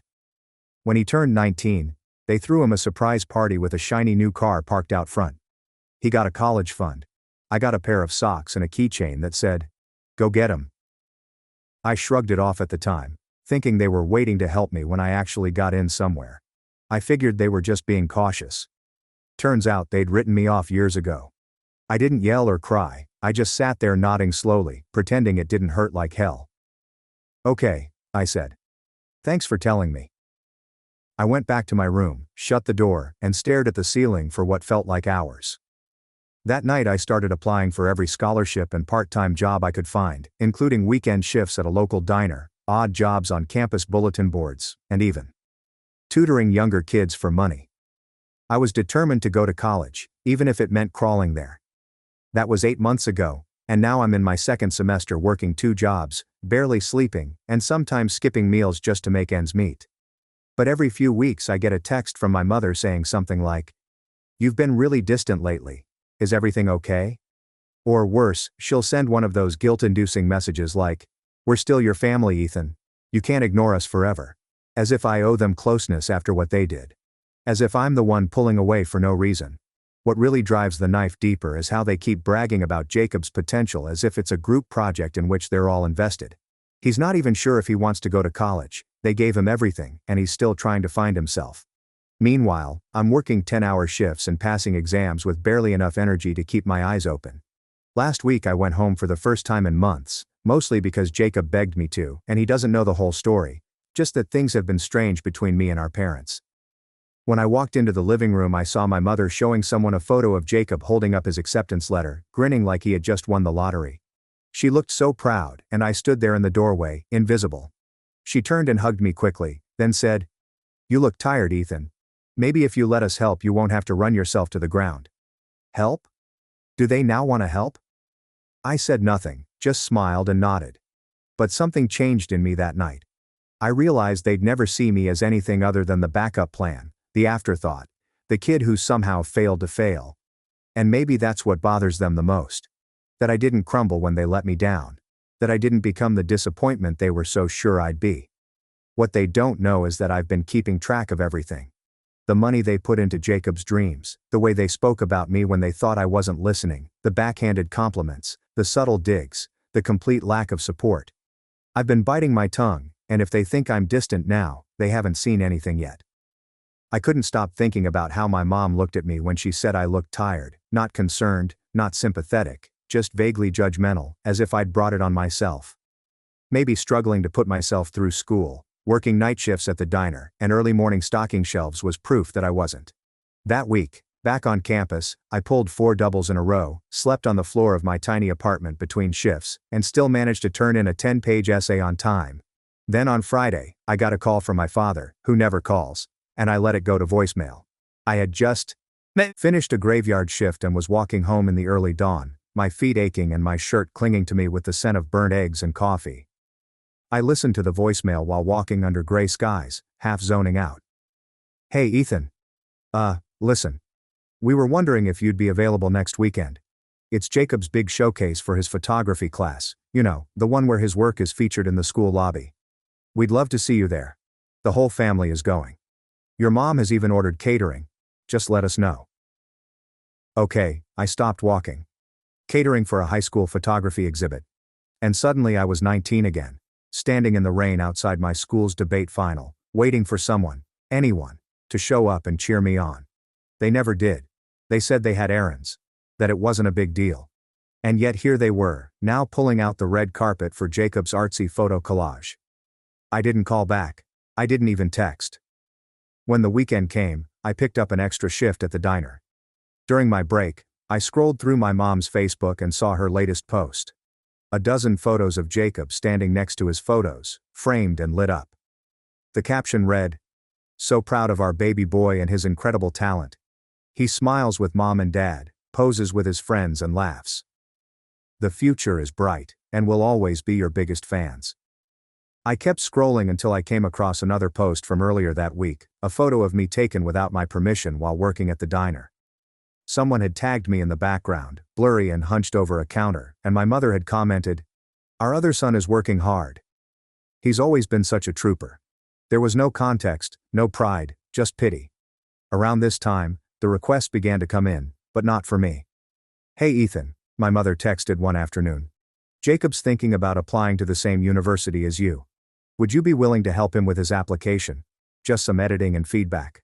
The same university, the one I fought my way into. The one I could only attend because I practically sold pieces of my soul to every scholarship committee willing to listen. The idea of him simply walking in because he liked the vibe felt like someone had dumped boiling water down my back. I waited a full day to respond, then wrote, "Sorry, I'm swamped with work and exams. Maybe he can ask one of his teachers." There was no response. A week later, my father called again, and this time I answered mostly out of curiosity. I was standing outside the grocery store with a bag of discounted instant noodles. "Hey Ethan," he said casually. "Quick question. Do you still have the old laptop?" "Yes," I said slowly. "Why?" "Well, Jacob's just broke, and we figured if you don't need it anymore, he could use it. He's starting to apply to colleges now, and it would be extremely helpful." I blinked. "You mean the laptop I still use for school? Which one am I currently writing papers on?" There was a pause. "Oh, I just assumed you'd upgraded by now." I laughed dryly and bitter. "No Dad, I have it because I can't afford to." He didn't apologize, just kind of chuckled awkwardly and said, "Well, maybe let us know when you do, all right?" That's when it dawned on me. They weren't just favoring Jacob. They saw me as an accessory, a spare tire, to be used when convenient and stored away when not. It wasn't about love or fairness. It was about expectation. Jacob deserved things, and I was supposed to earn scraps and be grateful for them. A few days later, I got sick. Not just a little flu, but really sick. I had a fever, a sore throat, a full body ache, and it felt like my organs were melting. I had to call out of work, which meant I missed rent by about $50. I texted my mother, not to ask for help, but out of desperation to feel human. "I've been sick. I haven't slept. Can't work." She replied, 3 hours later, "I hope you feel better soon. Drink tea. Maybe Jacob can drop off some soup if he has time." He didn't, and when I finally got out of bed 3 days later to check my mailbox, there was a card in it. One of those cheap dollar store greeting cards with a puppy on the front. Inside was a $15 bill and a sticky note that said, "You've always been a fighter. We believe in you. Love, Mom and Dad." I stared at it for a long time. $15. Meanwhile, I knew Jacob was about to get a new camera, which Dad had mentioned on Facebook. I stopped responding to texts, because I realized I would never be enough for them, not even close, and the more I tried to earn their love, the more pathetic I looked in their eyes. That was the tipping point, not a scream or a blow-up, but a quiet, seething realization. I declined calls, and then came the moment that turned my frustration into rage. 3 weeks later, I was on my way to work when I ran into Jacob on campus. He looked surprised but happy. "Hey man, I didn't know you had class in this building." I told him I was on my way to work, and he frowned. "Still doing that diner thing?" "I'm still paying my own way," I explained. He laughed as if it were a joke, and then he said something I'll never forget. "You know, Mom and Dad were going to help you with your tuition at one point, but they thought it would make you complacent. Like you'd give up trying." I froze. "Yeah." He continued, oblivious. "They said you needed to struggle a little to stay motivated. Like if they handed you money, you'd just waste it. I stared at him, my own brother, paring back the logic that justified my suffering. He shrugged. Anyway, I have to run. I have a meeting with the student gallery director. They're thinking about giving me my own wall this spring. I remained motionless, staring after him as he walked away. The world didn't blur or shake, it just hollowed out. That was when I decided I was done playing along, done pretending the distance was unintentional, done giving them any part of me that they hadn't already discarded. I didn't know what I was going to do, but I knew it wasn't over. Not by a long stretch. I didn't go to work that day. Instead, I walked past the diner, the student center, and everything else until I found a quiet spot behind the library and sat down on the cold concrete. I don't know how long I sat there, an hour or two, staring at the cracks in the sidewalk, watching ants crawl around like they had somewhere to be. I kept thinking about Jacob's words. They thought that if they helped me, I'd stop trying, that I'd become lazy, that I didn't deserve help. I'd been breaking my back for 2 years straight, working myself to the ground while they watched from a distance and congratulated themselves on how my suffering was noble, necessary, and character-building. I felt rage, yes. But beneath it was something deeper, something I hadn't admitted to myself until that moment. Shame. Not because I'd failed, but because I'd spent so long chasing scraps from people who never saw me as worth feeding in the first place. And now, the worst part. I felt hollow. That night I went home to my apartment and stared at the bills on the kitchen counter. Rent was 7 days overdue, electricity was due in 3 days, my phone had a 5% battery and I couldn't find my charger. I hadn't eaten anything but a gas station granola bar since yesterday morning, and I was exhausted. I lay down on the floor because my bed was covered in clean laundry that I hadn't folded, pulled a hoodie over my face to block out the light from the hallway, and just stopped for 3 days. I didn't go to work, I missed class, I let my phone die, I didn't eat, and I didn't shower. I just lay there feeling like a ghost inside my own skin, and when I finally got up, when my stomach hurt so bad from hunger that I couldn't ignore it any longer, I looked in the mirror and barely recognized myself. My face was pale, my eyes sunken, and the bags under my eyes were so dark they looked like bruises. Still, I reached for my backpack, grabbed my laptop, and walked to the campus library. The only thing they hadn't taken from me was my mind. I began slowly, with 1 email, 1 scholarship, and 1 line on a resume. I applied for a campus tutoring job, then another part-time job at the computer lab, and went to the financial aid office to ask questions I should have asked a year ago. I ate ramen for a week straight and drank water from the library fountains. I discovered emergency grants that I had no idea existed, sold a few old books online, and even posted my notes from last semester's chemistry class on a study help site and started making $15 here and there as people downloaded them. I used to sleep with my coat on because I couldn't afford to turn on the heat, but I kept going. I started getting up early, not because I had energy, but because I needed time to work before classes. I'd work shifts at the computer lab from 6 a.m. to 9 a.m., then sprint to class. In the afternoons I tutored high school students via Zoom, using the library study pods for privacy. I even started helping a freshman with math in exchange for meals. He had a generous meal plan and didn't mind sharing if I helped him pass calculus.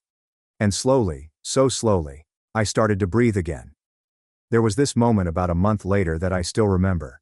It was 7:45 a.m., and I was sitting at the computer lab desk eating a banana from the tutoring center's free snack table. The sun was pouring through the windows, lighting up the dust in the air, and for the first time in forever, I didn't feel like a failure. I didn't feel like someone chasing approval or trying to win affection. I felt capable. I'd done this despite them, not because of them. And then the universe threw me a bone. I got accepted into a research fellowship program that paid a monthly stipend and provided me with lab experience. I applied on a whim weeks earlier, thinking I'd never get it, but I did, and the email came with the subject line, "Congratulations, Ethan." I sat there and read it 5 times before I let myself believe it. 4 days later, I was able to pay rent on time for the first time in months. I bought a space heater, restocked my fridge with actual food, and even replaced my frayed backpack with one I found on sale. Then, in an impulsive act of self-care, I bought a cheap journal and began writing again. Something I hadn't done since I was 17. It wasn't all sunshine after that. Jacob posted a video of his college decision reveal, and there they were again, Mom and Dad clapping, crying, and hugging him as he opened his acceptance letter. They bought him balloons, took him to dinner, and made a slideshow about his accomplishments.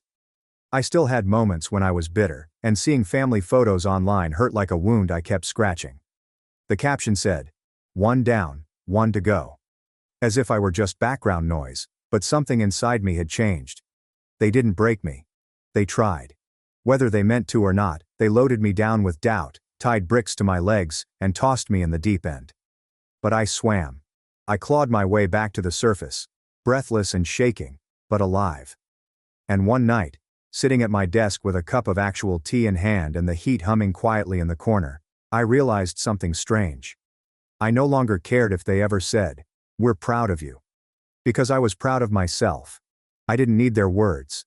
I didn't need their guilt-tripped apologies, backhanded praise, or thinly veiled pity. I had built something out of ashes, found my footing in a storm, and now I was watching, waiting, not for them to change, but for the moment they'd need something from me, which I knew would come, and when it did, I'd be ready. By the time spring rolled around, I had a routine that worked. I was still working long hours, but the research fellowship provided me with enough stability to stop worrying about the next rent deadline. I had groceries in the fridge, a desk that no longer wobbled, and my own copy of the campus gym pass, which I had won in a scholarship raffle. But I wasn't exhausted. I was driven, focused, and something else had started to grow alongside that drive. Clarity. It started with a single question, the kind that buzzes in the back of your mind when things go quiet. What would they do if the roles were reversed? I thought about that more than I'd admit. What would they do if I were the golden child and Jacob was scraping by? Would they have let him struggle like they let me? Would they have made him fight for every? The answer wasn't hard to guess. They never expected me to win, or even compete, and now that I was doing better than ever, there was a strange tension in the air whenever we talked, because we still talked on occasion out of obligation more than anything else. My mother would send me little check-in texts, my father would send me boring news articles he thought were relevant to my major, and Jacob would send me selfies from campus, but none of them ever asked me real questions. They assumed I was still floundering, juggling plates with shaky hands. So I let them think that. At first it was just easier that way, but it gradually became strategic.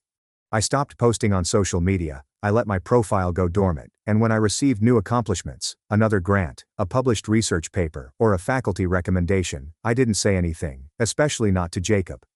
Because around this time, Jacob began applying to my university, the same department, the same program, and I knew that the opportunity would come sooner than I expected. One afternoon, I was in the tutoring center when I overheard two faculty assistants discussing spring admissions. I wasn't trying to eavesdrop, I just recognized the name they mentioned, Jacob Monroe, and I froze. I leaned in closer, pretending to organize folders on the nearby shelf. His portfolio is strong, but the writing sample, yikes. Yeah. The other laughed. The photography is decent, but the essay was all over the place. A little entitled, if I'm being honest. They moved on to another applicant, but my ears were burning. That night, curiosity got the best of me. I logged into the student portal, where peer review opportunities were occasionally listed, and searched for Jacob's name.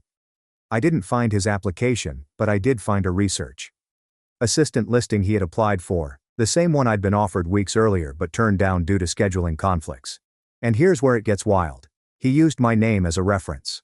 I was dropped in as someone who could vouch for his academic work, which I had never seen and knew was shaky at best because we discussed it last Thanksgiving. He complained about hating lab reports and not receiving any of the material. There was no prior notice, text or email. I didn't say anything right away. Instead I contacted Professor Owens, the one in charge of the RA program, and casually asked him if I could take the position after all.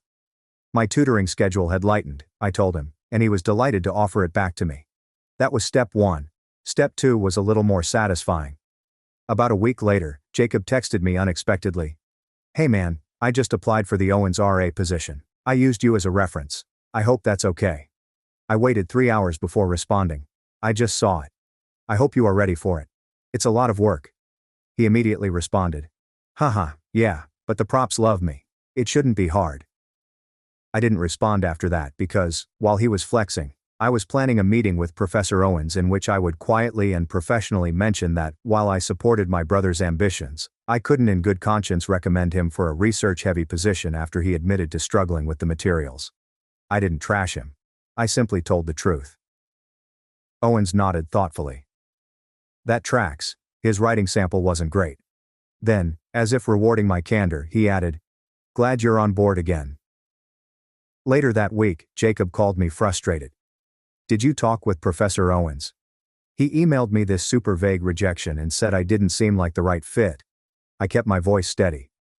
"Yeah. He inquired about your work ethic and background." I told him what I knew. Silence. "You really used me as a reference without asking. What did you think would happen?" He did not yell. Jacob wasn't yelling, but I could feel the tension crackling through the phone like static. "You could have helped me." "No," I said calmly. "I could have lied for you. That's different." He hung up. I expected a reaction from my parents, but it never came, which meant one of two things. He hadn't told them, or he did, and they chose not to get involved. In any case, I kept going. Around this time, I started working on something bigger, something more permanent. I'd been working on a side project for months, a digital tutoring platform for underfunded schools in rural areas, which began as a class assignment but had grown into something real. With the help of a friend from the business department, we built a prototype, applied for funding, were approved, and won a pitch competition. By May, we had a small grant, 2 interns, and a partnership offer from a nonprofit I'd admired for years, and my name was attached to all of it, not buried in the footnotes, not hidden behind someone else's glow, mine. But I still hadn't said anything to my family, and I watched from the sidelines as they poured more money into Jacob's college prep, new laptop, new dorm furniture, and even a weekend retreat to clear his head before finals. Meanwhile, I paid off the last of my rent and bought a second-hand suit for professional meetings. I wasn't flashy, and I didn't post about it. I didn't need to, because this wasn't about proving myself anymore. It was about allowing them to underestimate me just long enough. Then the perfect opportunity presented itself, and I couldn't have scripted it better. Jacob got into my university, and they were overjoyed. My mother called and left a voicemail, my father sent a group text about the boys being reunited, and Jacob even texted me directly, acting as if we were on good terms again. "Looks like I'll be crashing your turf soon, maybe you can show me the ropes." I stared at that message for a long time because he had no idea what he was getting into. The first day of orientation was approaching, and I had already volunteered to help run the student panels that week. I had access to the speaker list, the student guides, the welcoming packets, and I knew everything about who was coming, what they'd be doing, and how to steer things in interesting directions, and I was ready to use it. Not out of pettiness, but out of precision. Because if they were going to spend years pretending I was invisible, I was going to show them what orientation week arrived with all the chaotic energy of a theme park on opening day. New students wandering campus with wide eyes, parents hauling suitcases, and campus guides barking directions with barely concealed exhaustion. I'd volunteered to be a member of the Student Success Panel, a carefully curated group of upperclassmen meant to inspire and reassure freshmen and their families. We were asked to share our stories, how we overcame obstacles, found community, and succeeded academically. It was supposed to be wholesome and uplifting, but I turned it into something entirely different. My moment. The event took place in the university's main auditorium, which was packed with incoming students and their parents. I recognized Jacob's voice before I saw him shouting something about parking to my mom. Sure enough, there they were. Jacob in his designer sneakers, Mom in a bright floral cardigan, and Dad scanning the crowd like he owned the place. They didn't see me on stage until I stood to speak. I was the final student on the panel, and the moderator handed me the mic with a smile. "Ethan, you are one of our research fellows and scholarship recipients. Why don't you tell everyone how you arrived here?" I took a breath, studying my heartbeat. Of course I'd love to, I told the truth. Not the clean, curated version, the real one. I wasn't supposed to make it here, I said, pacing slowly across the stage. Not because I wasn't capable, but because I didn't have the support most students take for granted. I watched as some parents glanced at each other. My mother shifted uncomfortably in her seat. My younger brother, who's here today, actually got a full ride from our parents. They bought him a car at 19, gave him a college fund, and celebrated every win, big or small. I got a lecture on how they didn't think I'd ever amount to much. Gasps and chuckles of surprise. I worked 2 jobs to get here. I lived on instant noodles and barely slept to keep up my grades. Not because I was special, but because I had no other choice. However, I paused, locking eyes with Jacob in the 4th row. Pressure can either break or sharpen you. I chose to become sharper. The moderator tried to gently nudge me back to a lighter tone, but I waved her off with a smile. Sorry, this is important. There are students in this audience who believe they do not belong here and have been told that they will never be enough. I'm here to tell you that they're wrong. You do belong. You can thrive. And you don't need anyone's permission to prove it. The applause was awkward at first. Then it grew. My professors applauded. The faculty coordinator nodded. Even the moderator had to admit how powerful it was. My parents sat stone-faced, completely surprised. Jacob stared at the floor. And that was just the beginning. After the panel, parents and students interacted with the speakers. A few kids approached to shake my hand. One mother hugged me and whispered, "My son needed to hear that." Meanwhile, Jacob vanished behind the auditorium, most likely hoping to avoid the consequences. But I wasn't finished yet. I had one final card to play. That afternoon, a reception was held for the families of students who received academic honors or leadership positions. It was an invitation-only event, and while Jacob was not invited, I was, and this year, I wasn't there alone. See, I had sent 2 of my own invitations. One went to my favorite professor who has mentored me since my second semester and treated me as an equal. The other went to Mr. Baines, my high school guidance counselor, once told me I wasn't competitive enough for college. He appeared stunned, impressed, and graying at the temples. "Ethan," he replied, shaking my hand. "I can't believe this. You appear successful." "I am," I stated unequivocally. "And I remember everything you said to me, by the way." He laughed nervously, but I simply smiled and walked away. My parents arrived late. I could tell by their expressions that they were not expecting the red carpet. They expected a casual meet and greet rather than a catered event complete with media booths, donors, and a slideshow highlighting student achievements. And on that slideshow, on the largest screen in the room, was a slide that said, "Ethan Monroe, Research Fellow, Co-Founder, Equity Tutor, funded by the Blake Foundation, Academic Excellence Award, Invited Speaker, Student Leadership Panel." First my mother's mouth fell open as the slide cycled past. My father blinked slowly, as if trying to reboot his brain. They had no idea who I had become. And just when I thought I'd had enough, fate gave me another gift. A local journalist covering orientation week wanted to interview me for a short feature on student resilience. I agreed. The article went live 3 days later. It began with my quotation. "My parents told me they never saved for college because they didn't think I'd attend." That moment broke something in me, but it also started a fire. The piece went viral on campus, and by the end of the week, I had received a message from Jacob. "You embarrassed the whole family. You didn't have to drag us through the mud like that." I replied. "I didn't name names. If they recognize themselves in my story, that's up to them." He left me to read. My mother tried to call me a few days later. I let it ring. Then another message came in. "We're sorry if we ever made you feel lesser. That was never our intention." I didn't reply. I had nothing else to say because I didn't do any of this for vengeance. Not really. That was all the motivation I needed to keep going when everything seemed hopeless. The real victory was becoming someone I could be proud of. A year later, I graduated with honors. I received a job offer from a technology education nonprofit. We moved into a small apartment with hardwood floors and a view of the city. And when I sent out graduation announcements, I included a photo of myself standing in front of the auditorium wearing the same suit I wore on the day of the panel. There's no note or card, just the photo. My parents did not respond, but I knew they saw it, which was enough. I built my future from the ground up, with no safety nets, cheering sections, or shortcuts. And now, every time I walk into a boardroom or speak with a struggling student, I remember that experience, not as a scar, but as proof that I was never the disappointment. They couldn't see beyond their own expectations.